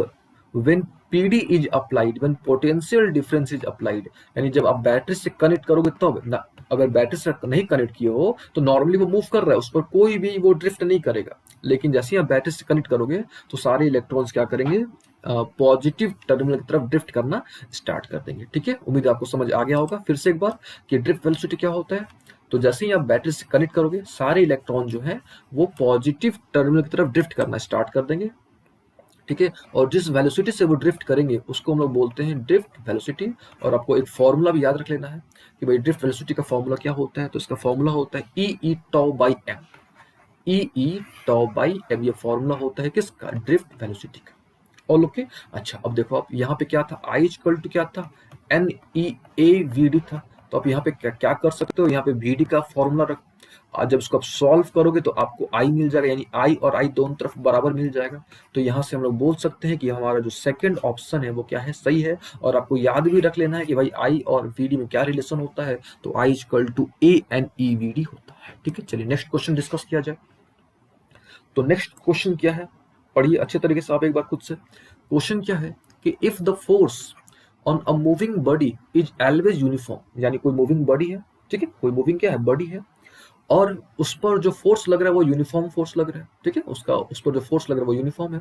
And perpendicular to its motion. देखिए सबसे इंटरेस्टिंग यही पे है, फोर्स तो लग रहा है, यूनिफॉर्म फोर्स लग रहा है, सब ठीक है मूविंग बॉडी पे, लेकिन परपेंडिकुलर टू इट्स मोशन। ठीक है, यानी अगर मान लो कि बॉडी इस प्रकार से मूव कर तो नीचे से उसका फोर्स लगा देगा, यानी हर बार उसका डायरेक्शन चेंज हो जाएगा।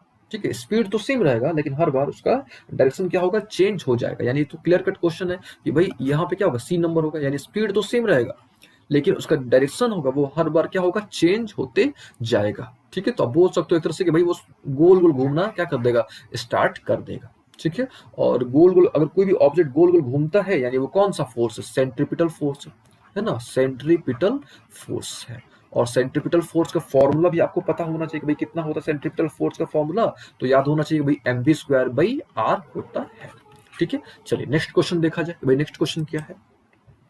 तो जो नेक्स्ट क्वेश्चन है बोल रहा है कि भाई in a circuit voltmeter is always connected. Voltmeter को किस में कनेक्ट करना चाहिए? तो सबसे पहले जानना पड़ेगा ना बाकी वोल्टमीटर क्या होता है। तो आपको सिंपल समझ लेना है कि पोटेंशियल डिफरेंस, अभी हमने आपको बताया कि भाई पोटेंशियल डिफरेंस क्या होता है। तो एक ऐसा डिवाइस जो पोटेंशियल डिफरेंस को मापता है, ठीक है, एक ऐसा डिवाइस जो क्या करता है, डिवाइस दैट मेजर पीडी या पोटेंशियल डिफरेंस, एक ऐसा डिवाइस जो पोटेंशियल डिफरेंस को मापता है उसको बोलते हैं हम लोग वोल्ट मीटर। और लोग के ना उसको क्या बोलते हैं? Volt meter. और वोल्ट मीटर जो होता है इसको हमेशा पैरेलल में ही कनेक्ट करा जाता है। याद रखिएगा वोल्ट मीटर को हमेशा पैरेलल में ही कनेक्ट करा जाता है। क्यों करा जाता है? क्योंकि पैरेलल में, याद रखिएगा, क्योंकि पैरेलल में जो आपका पोटेंशियल डिफरेंस होता है वो सेम होता है। याद रखिएगा सीरीज में करंट सेम होता है, सीरीज में करंट सेम होता है, जबकि पैरेलल में आपका पोटेंशियल डिफरेंस सेम होता है। क्योंकि पोटेंशियल डिफरेंस सेम होता है और हमको मापना भी पोटेंशियल डिफरेंस को है कि नहीं? हमको मापना किसको है? पोटेंशियल डिफरेंस को ही नापना है। तो हमको क्या लगाना होता है? वोल्टमीटर, क्योंकि हमारा टारगेट क्या है? पोटेंशियल डिफरेंस को नापना।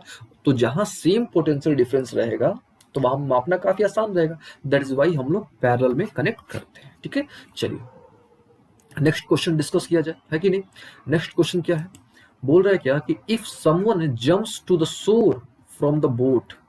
ठीक है, नाव के कोने से, नाव का कॉर्नर से अगर कोई जंप करता है तो ऑब्वियस है कि भाई नाव आपका पीछे की तरफ जाएगा। तो ये कौन सा कॉन्सेप्ट है? ये सिंपल सा कॉन्सेप्ट है कि भाई अगर आप एक्शन करोगे तो रिएक्शन होगा। लेकिन ये सिंपल सा कॉन्सेप्ट है कि अगर आप एक्शन करोगे तो रिएक्शन होगा, है ना। तो ये कौन सा लॉ है? ये आपने पढ़ा होगा कि भाई to every action there is equal and opposite what reaction. हर एक एक्शन का इक्वल एंड अपोजिट रिएक्शन होता है। तो ऑब्वियसली कौन सा लॉ है? न्यूटन थर्ड लॉ है। तो इसका आंसर क्या होगा? Newton third law of motion. All okay ना। चलिए नेक्स्ट क्वेश्चन देखा जाए कि भाई नेक्स्ट क्वेश्चन क्या है। तो जो नेक्स्ट क्वेश्चन है आपका, ठीक है, जो नेक्स्ट क्वेश्चन है that is a body is thrown vertically upward. एक बॉडी है उसको ऊपर की तरफ फेंका गया है, ठीक है, मान लो कि बॉडी है उसको ऊपर की तरफ फेंका गया है और वो वापस आ जाता है ग्राउंड पे। ठीक है, चलो मान लो कि वापस ग्राउंड पर आ गया। तो पूछा जा रहा है कि उसका जो पोटेंशियल एनर्जी है वो मैक्सिमम कब होगा। ठीक है, तो हमको पता है कि भाई पोटेंशियल एनर्जी जो होता है इसका फॉर्मूला क्या होता है, mgh होता है ना, mgh होता है फॉर्मूला। तो सबसे इस पॉइंट पर हाइट तो सबसे अधिक होगा ना, तो सिंपल आप समझो कि हाइट सबसे अधिक होगा तो ऑब्वियस है कि भाई पोटेंशियल एनर्जी भी क्या होगा, सबसे अधिक होगा। तो हम लोग बोल सकते हैं कि भाई मैक्सिमम हाइट पर जो पोटेंशियल एनर्जी होगा वो सबसे ज्यादा होगा। ठीक है, अब बात आता है कि भाई पोटेंशियल एनर्जी का मतलब क्या होता है। ठीक है, तो उसको आप ऐसे समझ सकते हो सिंपल तरीके से कि कॉन्फ़िगरेशन में या शेप में, ठीक है, शेप में या साइज में चेंज के चलते या कॉन्फ़िगरेशन में चेंज के चलते, ठीक है, जो बॉडी में जो एनर्जी स्टोर होता है, ठीक है, जो बॉडी में एनर्जी स्टोर होता है उसी एनर्जी को हम लोग बोलते हैं पोटेंशियल एनर्जी। और एक बात और है यहाँ पे, काइनेटिक एनर्जी, वो भी आप ध्यान रखिएगा। काइनेटिक एनर्जी क्या होता है, तो कोई भी ऑब्जेक्ट अगर मूव कर रहा है तो उसके मूवमेंट के कारण उसमें जो एनर्जी आता है उसको बोलते हैं हम लोग काइनेटिक एनर्जी। और काइनेटिक एनर्जी का फॉर्मूला आपको याद रख लेना है, हाफ mv², और पोटेंशियल एनर्जी का फॉर्मूला भी याद रखना है आपको, mgh। ठीक है, चलिए नेक्स्ट डिस्कस किया जाए कि भाई नेक्स्ट क्वेश्चन क्या है। ठीक है, नेक्स्ट क्वेश्चन है आपका ये है। चलिए अब क्वेश्चन एक बार देखा जाए कि भाई बोल क्या रहा है, the magnetic field inside a long solenoid, कि भाई लॉन्ग सोलेनॉइड के अंदर मैग्नेटिक फील्ड कैसा होगा। ठीक है, तो सबसे पहले हमको तो समझना पड़ेगा ना सोलेनॉइड क्या होता है, फिर तो आगे सॉल्व करेंगे ना। चलिए, तो सोलेनॉइड क्या होता है वो पहले डिस्कस कर लिया जाए। ठीक है, तो देखिए सोलेनॉइड का मतलब होता है, सोलेनॉइड एक ग्रीक वर्ड है और सोलेनॉइड का मतलब होता है चैनल। ठीक है, जो सोलेनॉइड होता है इसका मतलब होता है चैनल। सोलेनॉइड क्या होता है, तो सिंपल आप समझ सकते हो कि एक सॉफ्ट आयरन कोर होता है। मान लें कि हमने एक लोहा का कांटी ले लिया, लोहा का कील ले लिया, इसके ऊपर हमने तांबा का तार यानी कॉपर वायर हमने लपेट दिया और इसको हमने क्या कर दिया, बैटरी से हमने इसको कनेक्ट कर दिया। ठीक है, तो जैसे ही हमने इसको बैटरी से कनेक्ट कर दिया तो ये जो पूरा सिस्टम है ये मैग्नेट की तरह काम करना स्टार्ट कर देगा। ठीक है, तो हम लोग ऐसे डिफाइन कर सकते हैं कि भाई सोलेनॉइड क्या होता है। तो हम लोग बोल सकते हैं कि solenoid is a long coil. ठीक है, solenoid is a long coil of soft iron core. याद रखिएगा सोलेनॉइड क्या होता है, तो solenoid is a long coil of soft iron क्या चीज, कोर, जिसके ऊपर तांबा का तार लपेटा होता है। ठीक है, over which copper wire is insulated, over which copper wire यानी तांबा का तार, over which copper wire is insulated. ठीक है, over which copper wire is क्या चीज, इंसुलेटेड, जिसके ऊपर तांबा का तार क्या होता है, लपेटा होता है। ठीक है, तो उसको हम लोग क्या बोलते हैं, सोलेनॉइड। और लोग ना, जब सोलेनॉइड जो है जब मैग्नेट की तरह काम कर रहा है ना, जब सोलेनॉइड है तो किसकी तरह काम करेगा, जैसे उसको बैटरी से कनेक्ट करोगे, स्विच ऑन करोगे तो किसकी तरह काम करेगा, मैग्नेट की तरह काम करेगा। तो जब मैग्नेट की तरह काम करेगा, है कि नहीं, तो ऑब्वियस है कि भाई उसके आसपास क्या होगा, मैग्नेटिक फील्ड जनरेट होगा। ठीक है, क्या जनरेट होगा, मैग्नेटिक फील्ड जनरेट होगा। तो आपको सिंपल सा याद रख लेना है कि मैग्नेटिक फील्ड जो है अगर बाहर होगा यानी आउटसाइड होगा तो वो नॉन यूनिफॉर्म होता है। एक सिंपल सा ट्रिक आपको याद रख लेना है कि आउटसाइड जो होगा तो मैग्नेटिक फील्ड क्या होगा, आपका नॉन यूनिफॉर्म होगा। ठीक है, अगर अंदर होगा, ठीक है, अंदर होगा तो यूनिफॉर्म होगा। एक सिंपल सा आपको ये ट्रिक याद रख लेना है। ठीक है, ये कोई भी हो, कुछ भी हो आपका, अगर मैग्नेटिक फील्ड है तो अगर आउटसाइड है तो नॉन यूनिफॉर्म होगा, जबकि इनसाइड है तो वो क्या होगा, यूनिफॉर्म होगा। ठीक है, तो यहाँ पे आंसर क्या होगा हमारा, यूनिफॉर्म। इसको आपको ध्यान में रख लेना है। ठीक है, अच्छा अब हम क्या करते हैं, थोड़ा करके आपको दिखा देते हैं। ठीक है, मान लीजिए कि हमारे पास क्या एक सोलेनॉइड है। ठीक है, मान लेते हैं कि हमारे पास क्या है, एक सोलेनॉइड। हम लोग मान लेते हैं कि हमारे पास एक मैग्नेट ही है, मान लेते हैं हमारे पास एक बार मैग्नेट है। तो देखिएगा ये होता है नॉर्थ पोल और ये क्या होता है, साउथ पोल। तो देखिए बाहर में जो इस प्रकार से होता है, ठीक है, बाहर में जो होता है आपका नॉर्थ पोल से निकलता है, साउथ पोल आता है, लेकिन अंदर में जो है आपका ना, ठीक है, अंदर में जो होता है वो क्या होता है, वो एकदम पैरेलल होता है। और पैरेलल का मतलब समझ लो कि भैया यूनिफॉर्म है, याद रखना आपको, यूनिफॉर्म होता है। ठीक है, चलिए नेक्स्ट क्वेश्चन देखा जाए। तो नेक्स्ट क्वेश्चन क्या है, बोल रहा है क्या कि the kinetic energy of two bodies, kinetic energy of two bodies. अब दो बॉडी है भाई, एक का है 1 kg, दूसरे का है 4 kg, और दोनों का काइनेटिक एनर्जी सेम है। ठीक है, अच्छी बात है। तो यहाँ पे लिख दिया जाए हम लोग कि भाई जो काइनेटिक एनर्जी होता है वो क्या है, आपका सेम है। और दोनों का मास यानी एक का मास दे दिया है 1 kg और जो दूसरा है इसका मास दे दिया है 4 kg। ऑल ओके ना। तो पूछ रहा है क्या कि भाई मोमेंटम का रेशियो बताओ आप, यानी आपसे पूछा गया है P1 अपॉन P2। तो देखिए सर्वप्रथम सबसे पहले आपको पता होना चाहिए कि भाई काइनेटिक एनर्जी और मोमेंटम में रिलेशन क्या होता है, ठीक है, क्योंकि जब तक आपको ये नहीं पता होगा आप सॉल्व नहीं कर पाओगे, आप समझ नहीं पाओगे। तो देखो, काइनेटिक एनर्जी अभी हमने आपको बताया कि भाई मोशन के चलते, किसी भी ऑब्जेक्ट में मोशन के चलते जो एनर्जी उसमें आता है उसको बोलते हैं काइनेटिक एनर्जी। और मोमेंटम, ठीक है, ये भी थोड़ा याद रखिएगा मोमेंटम क्या होता है। तो वैसा कोई भी ऑब्जेक्ट, ठीक है, वैसा कोई भी ऑब्जेक्ट जिसके पास मास भी है और साथ साथ वेलोसिटी भी है, ठीक है, मास भी है और साथ साथ वेलोसिटी भी है, तो हम लोग बोलते हैं कि भाई उसके पास मोमेंटम है। यानी मोमेंटम को हम लोग पी से रिप्रेजेंट करते हैं और इसका फॉर्मूला होता है मास इनटू वेलोसिटी। ठीक है, चलिए सबसे पहले हमको इन दोनों में रिलेशनशिप स्टैब्लिश करना होगा। ठीक है, तो देखिए हम लोग क्या करते हैं, यहाँ पे यहाँ भी m से गुना कर देते हैं और इधर भी m से गुना कर देते हैं, कोई अंतर नहीं पड़ेगा, कट जाएगा। अच्छा, तो इधर क्या होगा, m इंटू काइनेटिक एनर्जी हो गया, इस 2 को भी इधर लेते आते हैं। ठीक है, अच्छा इधर क्या हो गया भैया आपका, देखो तो ये हो गया m स्क्वायर और हो गया v स्क्वायर, और m इंटू v यानी मोमेंटम, यानी इधर हो गया P square equal to 2 into M into kinetic energy. तो यहाँ से हमको मोमेंटम और काइनेटिक एनर्जी में एक फॉर्मूला मिल गया, क्या मिल गया, 2 into mass into kinetic energy. तो ये आपको रिजल्ट, ये आपको फॉर्मूला याद रख लेना है। क्या होता है फॉर्मूला, फिर से एक बार, क्या रिलेशनशिप है दोनों में। ठीक है, तो momentum is equal to under root 2 into mass into kinetic energy. चलिए हो गया यहाँ तक। अब देखिए P1 अपॉन P2 निकालना है। ठीक है, तो यहाँ पे रख दो आप अंडर रूट 2 मास, पहले का मास भैया कितना है, 1 है, काइनेटिक एनर्जी तो दोनों का सेम है ना, तो रख दो यहाँ पे अंडर रूट, ये भी आपका देखो दूसरे का मास कितना था, 4 kg था, तो यहाँ पे 4 kg डाल दो और लोग के ना, ये भैया कट गया, ये भी आपका कैंसिल, यानी 1/4 अंडर रूट यानी 1/2, यानी इस क्वेश्चन का जो रिजल्ट आएगा वो कितना आएगा आपका 1:2। तो इसका आंसर आएगा आपका ऑप्शन नंबर 2। उम्मीद है आपको ये भी समझ आया होगा। चलिए नेक्स्ट क्वेश्चन डिस्कस किया जाए कि भाई नेक्स्ट क्वेश्चन क्या होता है, क्या है सॉरी। तो यहाँ पे है कि if E represent the peak value of voltage in AC current, AC circuit, यानी यहाँ जो ई है आपका, ठीक है, ई जो है आपका ये पिक वोल्टेज है, सिंपल इसको हम बोल सकते हैं कि एसी सर्किट में जो ई है आपका वो पिक वोल्टेज है। तो यहां से पूछा गया है कि भाई आप आरएमएस वोल्टेज बताओ। ठीक है, आप जो है आरएमएस वोल्टेज आपसे पूछा गया है। ठीक है, यानी एक तरह से यहाँ जो प्रश्न का जो मूल उद्देश्य है, जो प्रश्न पूछना चाहता है वो पिक वोल्टेज और आरएमएस वोल्टेज में, ठीक है, रिलेशनशिप पूछना चाहता है। ठीक है, तो पिक वोल्टेज का तो मतलब आपको लग गया होगा भाई, हाई वोल्टेज जो सबसे टॉप का वोल्टेज होता है एसी सर्किट में उसको बोलते हैं पिक वोल्टेज। तो थोड़ा आरएमएस के बारे में जान लेते हैं और दोनों में रिलेशनशिप क्या होता है वो भी थोड़ा जान लेते हैं। ठीक है, देखिए सबसे पहला बात आता है कि आरएमएस क्या होता है। ठीक है, तो आरएमएस का मतलब होता है root mean square voltage. RMS voltage अगर देखा जाए तो आरएमएस का मतलब होगा root mean square, simple. RMS का मतलब क्या होता है, रूट मीन स्क्वायर। अब आरएमएस वोल्टेज है यानी रूट मीन स्क्वायर वोल्टेज हो गया।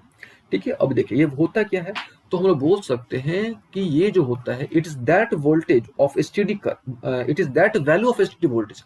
इसको आपको हम लिख के दिखाते हैं, इसको हम ऐसे बोल सकते हैं कि भाई it is that value of steady voltage. ठीक है, it is that value of steady voltage.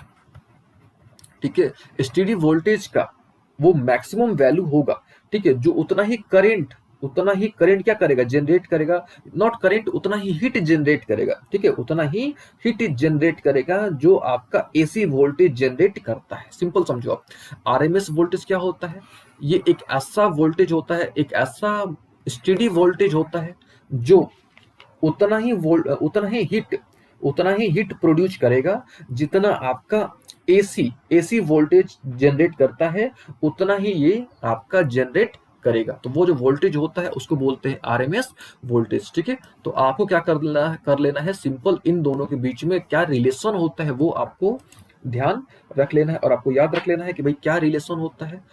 तो ई आर एम एस है ना, ई आर एम एस, क्योंकि यहाँ पे पूछा गया है जब ई आपका पिक वैल्यू है तो आर एम एस क्या होगा, ई आर एम एस है ना, तो E R M S equal to होता है ई बाई रूट 2। तो ये रिलेशनशिप जो है आपको याद रख लेना है।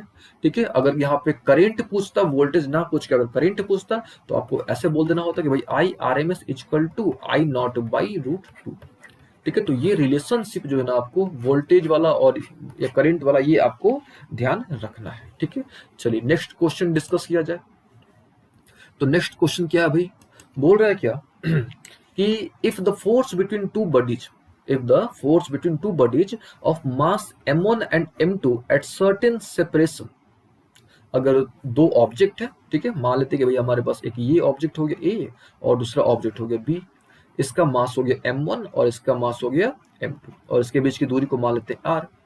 ठीक है, और तो हमको पता है कि भाई अगर मास होगा, ठीक है, अगर मास होगा तो उसके बीच में कौन सा फोर्स लगता है, अगर कोई भी ऑब्जेक्ट है जिसके पास मास है तो मास के चलते उस पर जो फोर्स लगता है उसको हम लोग क्या बोलते हैं, ग्रेविटेशनल फोर्स बोलते हैं। ठीक है, और ग्रेविटेशनल फोर्स का फॉर्मूला भी आपको पता होना चाहिए, एफ इक्वल टू क्या होता है, जी m1 m2 by R square. ठीक है, ये हो गया हमारा ग्रेविटेशनल फोर्स। अब क्या बोल रहा है कि अगर, ठीक है, अगर यानी what is the force between √5m1 and √3m2, तो यहाँ पे एट द सेम सेपरेशन, यानी यहाँ पे क्या किया गया है, ये मान लेते हैं कि ओरिजिनल हो गया, अब जो है थोड़ा चेंज कर दिया गया है, यानी जो मास है उसमें थोड़ा चेंज कर दिया गया है। ठीक है, तो अब मास आपका कितना चेंज कर दिया गया है, जब मास चेंज किया गया है तो ऑब्वियस है कि आपका जो फोर्स लग रहा था वो भी चेंज हो जाएगा। तो वही पूछा कि भाई नया वाला फोर्स कितना होगा। ठीक है, चलिए, तो यहाँ पे हमको तो जी को तो जी रख देंगे, m1 कितना है आपका, तो लिख दो √5m1 है यहाँ पे। ठीक है, m2 कितना है, √3m2 है, तो यहाँ पे √3m2 लगा दो आप, अपॉन क्या चाहिए, आर स्क्वायर। अब क्या करो, अब दोनों को डिवाइड कर दो, तो f बाई एफ डैश। अब जब दोनों को आप डिवाइड करोगे तो ये कट गया, ये कट गया, ये पूरा कैंसिल, ये पूरा कैंसिल आपका, है ना, क्या बचेगा, √5 बचेगा और √3 बचेगा।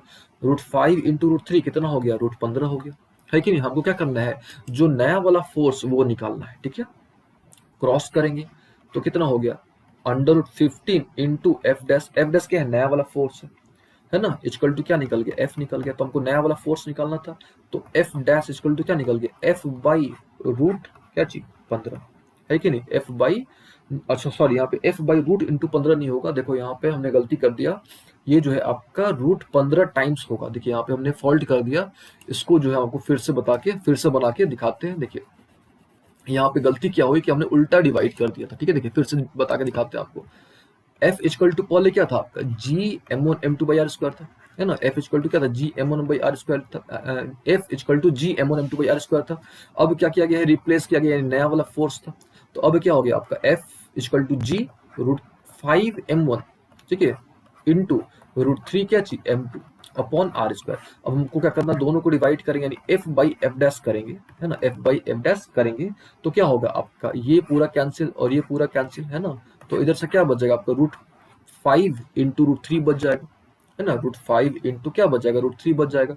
तो आप खुद सोचो यहाँ पे, यहाँ जो जब डिवाइड करोगे, यानी ए, ये इसको आप ऐसा समझो, ये a by B by C by D होता है ना, तो क्या होगा, ये तो एज इट इज रहेगा, लेकिन ये आपका ये ऊपर चला जाएगा, लेकिन ये तो नीचे आ जाएगा ना, तो यहाँ पे क्या हो जाएगा, सब कट जाएगा, तो क्या बचेगा, 1/√15 बचेगा। तो क्रॉस करेंगे, तो यहीं पे हमने गलती कर दिया था, हमने क्या कर दिया था, √15 लिख दिया था, जबकि √15 होगा नहीं, क्योंकि हमको ये रूल फॉलो करना होता है, a by B upon C by D. तो आपको ये रूल भी याद रखना है कि अगर इस फॉर्मेट पर रहे तो ये d ऊपर जाएगा, c नीचे हो जाता है, यानी ये वाला जो पोर्शन है वो तो नीचे आ जाएगा ना, यानी 1/√15। जब इसको क्रॉस करेंगे तो कितना निकल जाएगा, नया वाला जो फोर्स निकलेगा वो कितना होगा, √15 इंटू एफ। ठीक है, तो यहाँ पे जो आंसर होगा आपका, ठीक है, ये जो आपका इस क्वेश्चन का जो आंसर होगा वो क्या होगा आपका, 3 होगा, यानी √15 इंटू क्या चाहिए, एफ। ठीक है, चलिए, उम्मीद आपको ये समझ आ गया होगा। नेक्स्ट क्वेश्चन देखा जाए। तो नेक्स्ट क्वेश्चन क्या है, बोल रहा है यहाँ पे क्या, कि भाई nature of which of the following rays is not electromagnetic. इसमें से यहाँ पे 4 रे दिए गए हैं और पूछा गया कि भाई कौन सा इलेक्ट्रोमैग्नेटिक नहीं है। तो सबसे पहले तो हमको समझना पड़ेगा ना कि भाई इलेक्ट्रोमैग्नेटिक होता है क्या, है कि नहीं। देखिए, तो इलेक्ट्रोमैग्नेटिक नाम से क्लियर है ना, नाम से क्लियर है कि भाई वैसा वेव, ठीक है, वैसा वेव जो इलेक्ट्रिक फील्ड, ठीक है, वैसा वेव जो इलेक्ट्रिक फील्ड और मैग्नेटिक फील्ड के ऑसिलेशन से जो उत्पन्न होता है, जो प्रोड्यूस होता है, याद रखिएगा, wave which is produced by the, है ना, wave which is produced by the oscillation of electric field and magnetic field. ठीक है, wave which is produced by the oscillation of electric field and magnetic field, तो उसको हम लोग क्या बोलते हैं, उसको बोलते हैं इलेक्ट्रोमैग्नेटिक वेव, याद रखिएगा। ठीक है, और जितने भी वेव होते हैं उनको, मतलब जितने भी इलेक्ट्रोमैग्नेटिक वेव होते हैं उनको हम लोग जो है एक बैंड के रूप में अरेंज कर देते हैं, उनके वेवलेंथ के आधार पे, उनके फ्रिक्वेंसी के आधार पे, और वो जो बैंड होता है उसको हम लोग बोलते हैं इलेक्ट्रोमैग्नेटिक स्पेक्ट्रम, याद रखिएगा। उसको हम लोग क्या बोलते हैं, इलेक्ट्रोमैग्नेटिक वॉट स्पेक्ट्रम। ठीक है, तो देखिए, अगर आपको ध्यान होगा, अगर आपको ये बैंड यानी इलेक्ट्रोमैग्नेटिक स्पेक्ट्रम, अगर आपको ये बैंड ध्यान में होगा, तब आप तब आप जो है डायरेक्टली बता सकते हो कि भाई एक्सरे जो है ये भी इलेक्ट्रोमैग्नेटिक वेव है ना। एक्सरे जो है ये भी इलेक्ट्रोमैग्नेटिक वेव है, माइक्रोवेव भी एक इलेक्ट्रोमैग्नेटिक वेव है, रेडियो वेव भी एक इलेक्ट्रोमैग्नेटिक वेव है, लेकिन जो अल्फा रे है ये इलेक्ट्रोमैग्नेटिक वेव नहीं है। यानी इस क्वेश्चन का, ठीक है, यहाँ पे क्वेश्चन क्या था कि भाई not an electromagnetic wave, electromagnetic wave नहीं है, तो नहीं है, ध्यान समझिएगा, नहीं है, तो कौन सा नहीं है, तो भाई अल्फा रे जो है वो इलेक्ट्रोमैग्नेटिक वेव नहीं है। ठीक है, अच्छा, अब बात आती है कि भाई अगर इलेक्ट्रोमैग्नेटिक वेव नहीं है तो है क्या ये फिर, है कि नहीं। तो हम लोग बोल सकते हैं कि भाई ये जो है ना आपका अल्फा जो रे है एक हीलियम न्यूक्लियस है। अल्फा रे जो होता है, अल्फा रे जो होता है कंपोज्ड होता है, ठीक है, ये हीलियम, ठीक है, हीलियम न्यूक्लियस, ठीक है, हीलियम न्यूक्लियस से क्या होता है, ये कंपोज्ड होता है। ठीक है, अच्छा, अगर आप ऐसे भी समझ सकते हो कि भाई क्या होता है अल्फा रे, तो आपको एक चीज का आइडिया होना चाहिए कि भाई इलेक्ट्रोमैग्नेटिक वेव तो आपने समझ लिया, अब आपको आइडिया होना चाहिए, ठीक है, इलेक्ट्रोमैग्नेटिक वेव तो आपने समझ लिया, अब आपको आइडिया होना चाहिए रेडियो एक्टिव, ठीक है, रेडियो एक्टिव एलिमेंट का। तो अगर आपको रेडियो एक्टिव एलिमेंट के बारे में आइडिया है तो अच्छी बात है। ठीक है, देखिए रेडियो एक्टिव एलिमेंट क्या होता है, तो वैसे वेव जिससे इनविजिबल रेज इमिट होते हैं, वैसे वेव जिनसे इनविजिबल रेज क्या होते हैं, इमिट होते हैं। ठीक है, तो आप बोल सकते हो कि जो आपका अल्फा रे है, ठीक है, जो अल्फा रे है ये कहाँ से इमिट होता है, ये जो है आपका रेडियो एक्टिव एलिमेंट से ये क्या होता है, इमिट होता है। ठीक है, ये आपका इलेक्ट्रिक फील्ड और मैग्नेटिक फील्ड के ऑसिलेशन से इमिट प्रोड्यूस नहीं होता है। ठीक है, तो इस क्वेश्चन के आंसर क्या होगा, अल्फा रे। तो याद रखिएगा अल्फा रे is not a electromagnetic wave. चलिए नेक्स्ट क्वेश्चन देखा जाए। तो नेक्स्ट क्वेश्चन क्या है कि water rises in plant fibre, यानी प्लांट फाइबर में जो पानी ऊपर जाता है तो क्यों, किसके चलते जाता है, तो ये तो काफी आसान सा क्वेश्चन है, कैपिलरिटी के थ्रू जाता है ना। तो कैपिलरिटी, तो सबसे पहले आपको पता होना चाहिए भाई कैपिलरी एक्शन के बारे में, आपको पता होना चाहिए कि भाई कैपिलरी एक्शन क्या होता है। ठीक है, तो हम लोग बोल सकते हैं कि भाई कैपिलरी एक्शन क्या होता है, तो ये मूवमेंट होता है लिक्विड का। ठीक है, कैपिलरी एक्शन क्या होता है, लिक्विड का ये मूवमेंट होता है। कैसे मूवमेंट, लिक्विड का मूवमेंट होता है along the surface of solid. तो यहाँ पे हम डिफाइन भी कर सकते हैं कि भाई कैपिलरी एक्शन क्या होता है, तो कैपिलरी एक्शन इज द, ठीक है, capillary action is the movement of, किसका मूवमेंट, लिक्विड, यानी लिक्विड का मूवमेंट होता है।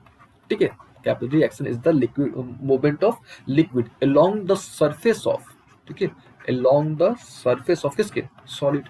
ठीक है, तो यहाँ पे मूवमेंट की बात आ रही थी, यानी राइज की बात हो रही, तो राइज यानी ऑब्वियसली पानी उठ रहा है, यानी मूवमेंट की बात हो रही है, तो मूवमेंट की बात हो रही है, यानी क्या होगा आपका कैपिलरिटी होगा। ठीक है, अच्छा, ये तो हो गई एक ऑप्शन की बात, लेकिन बाकी के ऑप्शन भी को भी हम लोग थोड़ा डिस्कस कर लेते हैं। ठीक है, देखिए बाकी का ऑप्शन क्या है, ये तो ठीक है, इसका आंसर हमारा ये होगा, लेकिन बाकी के भी ऑप्शन हम लोग देख लेते हैं। देखिए विस्कोसिटी क्या होता है, ठीक है, तो विस्कोसिटी आप ऐसे समझ सकते हो कि भाई मान लेते हैं कि हमारे पास क्या है, कोई लिक्विड है, ठीक है, तो लिक्विड और लिक्विड के बीच में जो फ्रिक्शन होता है ना, लिक्विड के बीच में जो फ्रिक्शन होता है उसको बोलते हैं विस्कोसिटी। फ्लूइड प्रेशर क्या होता है, तो सिंपल आप समझ सकते हो कि भाई फ्लूइड प्रेशर क्या होता है, तो फ्लूइड जो प्रेशर एग्जर्ट करता है, ठीक है, फ्लूइड जो प्रेशर एग्जर्ट करता है उसको हम लोग क्या बोलते हैं, फ्लूइड प्रेशर। या इसको आप ऐसे समझ सकते हो कि whenever an object is fully or partially immersed in water, then it experiences some pressure, वो प्रेशर एक्सपीरियंस करता है। या आप ऐसे बोलो कि फ्लूइड जो होता है जो प्रेशर एग्जर्ट करता है उसको बोलते हैं फ्लूइड प्रेशर। अच्छा, ऑस्मोसिस के बारे में तो आपने पढ़ा ही होगा, ऑस्मोसिस के बारे में आपको तो नॉलेज होगा ही। ठीक है, ऑस्मोसिस क्या होता है कि भाई आपका हाई कंसंट्रेशन से, ठीक है, हाई कंसंट्रेशन से लोअर कंसंट्रेशन में जो मूवमेंट होता है, ठीक है, हायर कंसंट्रेशन से लोअर कंसंट्रेशन में जो मूवमेंट होता है, किसकी तरह मूवमेंट होता है, एसपीएम के थ्रू। ठीक है, एसपीएम, और एसपीएम क्या होता है आपका, सेमी परमेबल मेम्ब्रेन। ठीक है, सेमी परमेबल मेम्ब्रेन, यानी आपका हायर कंसंट्रेशन से लोअर कंसंट्रेशन, हायर कंसंट्रेशन से लोअर कंसंट्रेशन में जो मूवमेंट होता है, किसका मूवमेंट होता है, लिक्विड का जो मूवमेंट होता है, ठीक है, उसी मूवमेंट को हम लोग क्या बोलते हैं, ऑस्मोसिस बोलते हैं। ठीक है, चलिए नेक्स्ट क्वेश्चन डिस्कस किया जाए।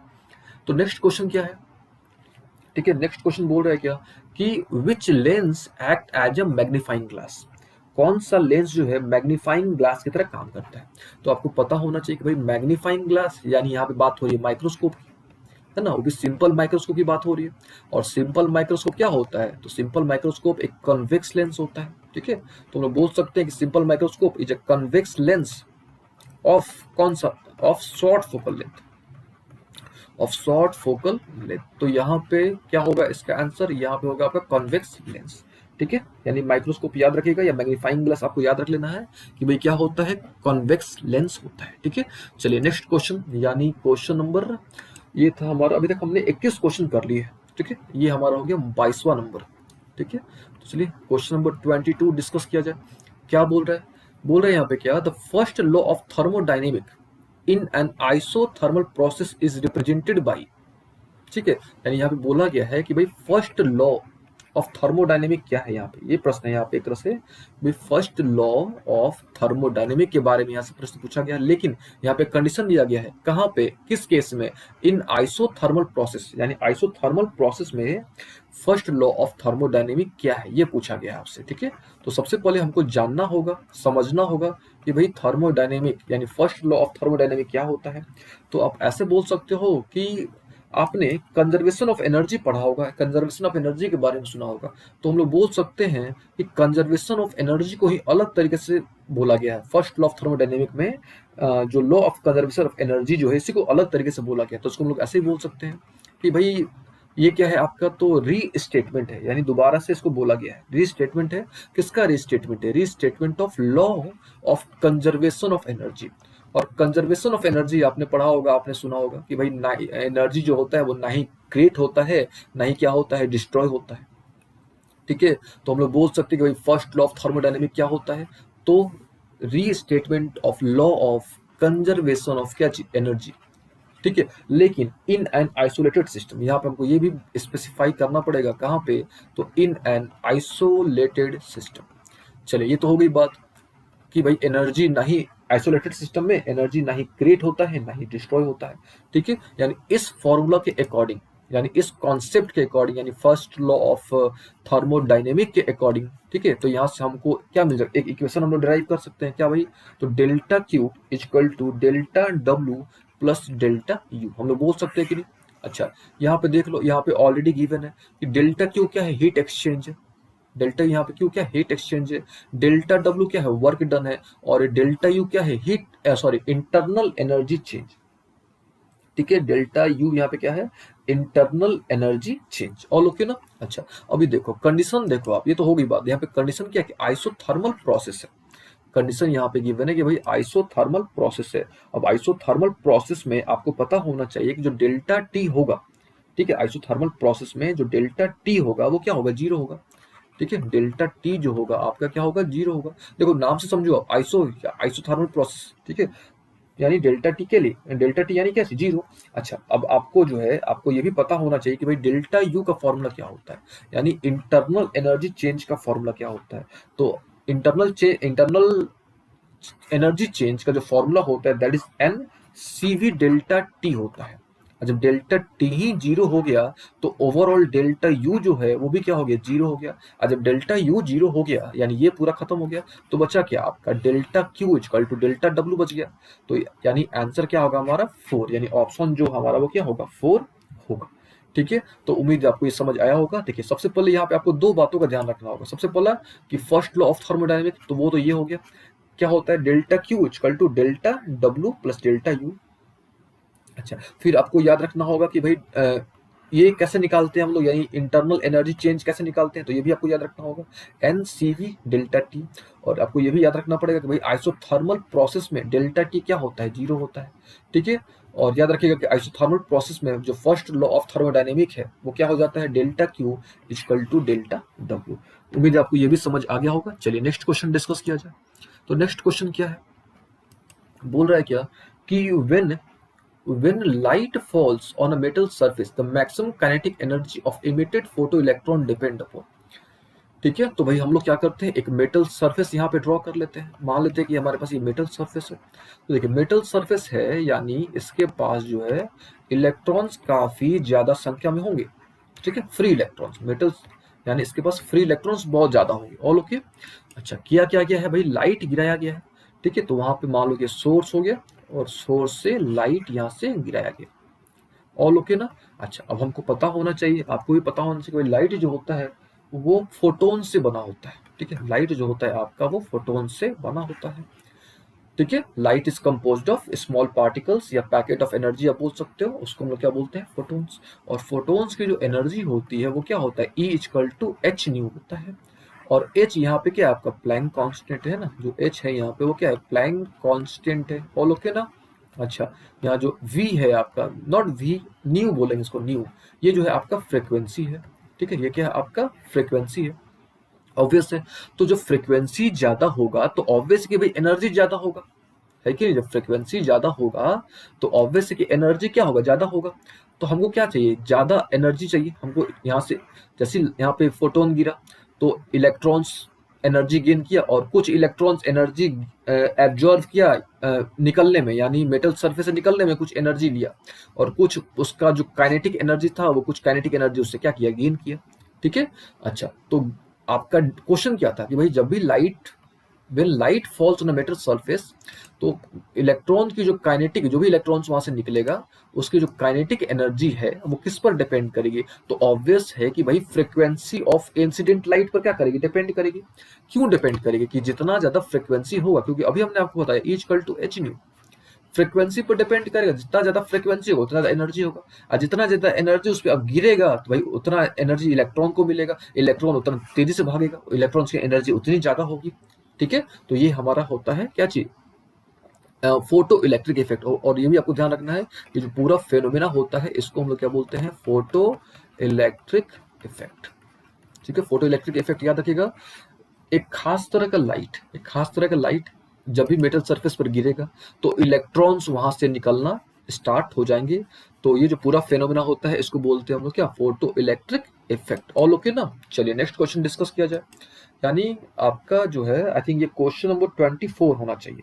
ठीक है, चलिए 24 पढ़िए क्या है। बोल रहा है क्या कि इन अ थर्मोडायनेमिक प्रोसेस, थर्मोडायनेमिक प्रोसेस अभी हमने आपको समझाया कि भाई कौन सा statement, which of the following statement is not true, सही नहीं है, सही नहीं है यानी गलत है कि नहीं। जब सही नहीं है यानी क्या है, गलत है, तो हम लोग बोल सकते हैं कि भाई यहाँ पे कौन सा गलत है। तो आपको याद रख लेना है कि भाई आइसोकोरिक प्रोसेस में, ठीक है, प्रेशर जो है कभी भी कांस्टेंट नहीं रहता है, लेकिन यहाँ पे क्या है कि भाई प्रेशर जो है वो क्या है, कांस्टेंट है। यानी क्लियर कट है कि भाई हमारा जो है नंबर 1 आंसर होगा। ठीक है, तो आपको यहाँ पे पता होना चाहिए कि भाई थर्मोडायनेमिक प्रोसेस क्या होता है। सबसे पहले आपको इसका थोड़ा नॉलेज होना चाहिए कि भाई थर्मोडायनेमिक प्रोसेस क्या होता है। तो हम लोग बोल सकते हैं कि भाई थर्मोडायनेमिक प्रोसेस क्या होता है, तो ऐसे आप बोल सकते हो कि एक चेंज होता है। ठीक है, thermodynamic process is a change from one equilibrium. ठीक है, thermodynamic process is a change from one equilibrium. ठीक है, वन इक्विलिब्रियम मैक्रो स्टेट। ठीक है, यहाँ पे हम लोग बोल सकते हैं वन इक्विलिब्रियम मैक्रो, ध्यान दीजिएगा, macro state to another micro state. ठीक है, अनदर क्या चीज, मैक्रो स्टेट। ऑल ओके ना, मैक्रो क्या चीज, स्टेट। तो ये जो चेंज होता है ना, एक इक्विलिब्रियम मैक्रो स्टेट से दूसरे माइक्रो स्टेट में चेंज होना, ठीक है, ये जो पूरा प्रोसेस होता है इसी प्रोसेस को हम लोग क्या बोलते हैं, थर्मो डायनेमिक प्रोसेस बोलते हैं, याद रखिएगा। अच्छा, अब थोड़ा जो ऑप्शन है उस पर थोड़ा डिस्कस कर लिया जाए। यहाँ पे एक वर्ड आपको दिख रहा होगा, आइसोथर्मल। आइसोथर्मल प्रोसेस क्या होता है, ठीक है। खैर आपको इतना फोकस नहीं करना, आपको सिंपल याद रख लेना है कि भाई ये जो स्टेटमेंट है आपका वो क्या है, गलत है। ठीक है। अच्छा, बाकी के जितने भी कॉन्सेप्ट है, यानी थर्मोडायनेमिक वाला जो भी कॉन्सेप्ट है हमने ऑलरेडी आपको बता रखा है। ठीक है, एक बार आपने वहां से चेक कर लेना है। ठीक है, चलिए नेक्स्ट क्वेश्चन डिस्कस किया जाए। यानी 25 नंबर क्वेश्चन जो है ना इसको डिस्कस किया जाए। भाई क्या है 25 नंबर, ठीक है। तो ये बोल रहा है क्या कि which characteristic of x-ray, which characteristic of x-ray spectra does not change. फिर से, विच कैरेक्टरिस्टिक ऑफ एक्सरे। अब एक्सरे क्या होता है तो थोड़ा एक्सरे के बारे में जान लीजिए। तो एक्सरे क्या होता है आपका, सबसे पहली बात है कि भाई एक्सरे जो होता है एक इलेक्ट्रोमैग्नेटिक वेव होता है। सबसे पहली बात, एक्सरे क्या होता है, इलेक्ट्रोमैग्नेटिक वेव होता है। ऑल ओके ना। अच्छा, इसकी खोज किसने किया था, तो आपने पढ़ा होगा रोंटजन ने इसका खोज किया था। रोंटजन ने एक्सरे के बारे में बताया था। All okay.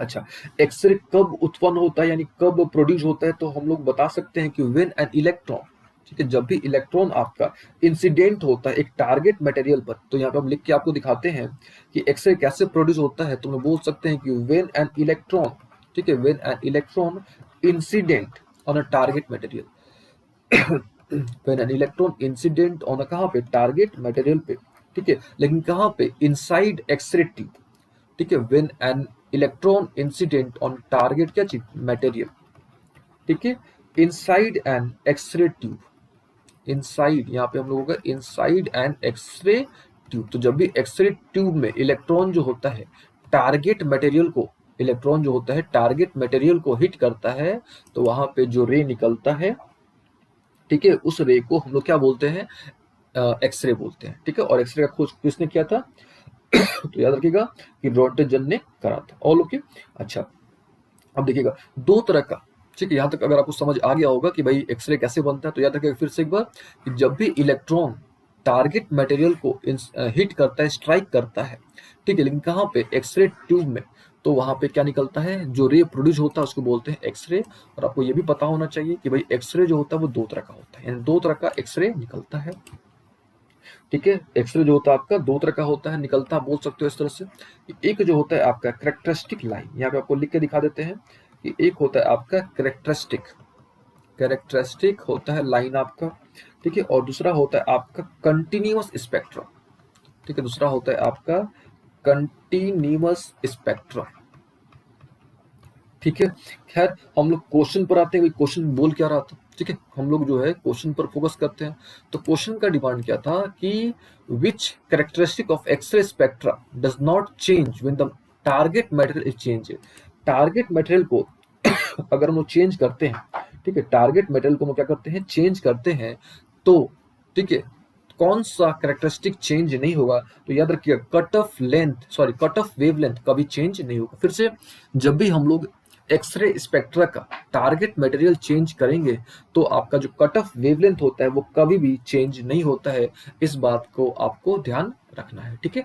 चलिए नेक्स्ट क्वेश्चन डिस्कस किया जाए, ठीक है। आई थिंक हमने टोटल 25 क्वेश्चन डिस्कस कर लिए हमने, ठीक है। अच्छा, अब देखिए अगले क्लास में हम लोग बात करेंगे नेक्स्ट 25 क्वेश्चन के बारे में, ठीक है। देखिए आज हमने क्या करा, हम लोग जो है टारगेट रख के चल रहे हैं, ठीक है। जो इस महीने में आपका पेपर है, ग्रुप एक्स का जो पेपर है हमारा, वो टारगेट है कि हम आपका जो है अच्छा मार्क्स दिला पाए, ठीक है। तो अभी हम लोग ग्रुप एक्स, ठीक, इस पर हम लोग फोकस कर रहे हैं, और हर पर डे हम लोग फिजिक्स के 25 क्वेश्चन, प्रीवियस ईयर क्वेश्चन हम लोग सॉल्व करेंगे। इसके साथ साथ हम लोग पर डे मैथ्स के 25 प्रीवियस ईयर क्वेश्चन हम लोग क्या करेंगे, सॉल्व करेंगे, उसका कॉन्सेप्ट आपको हम बताएंगे,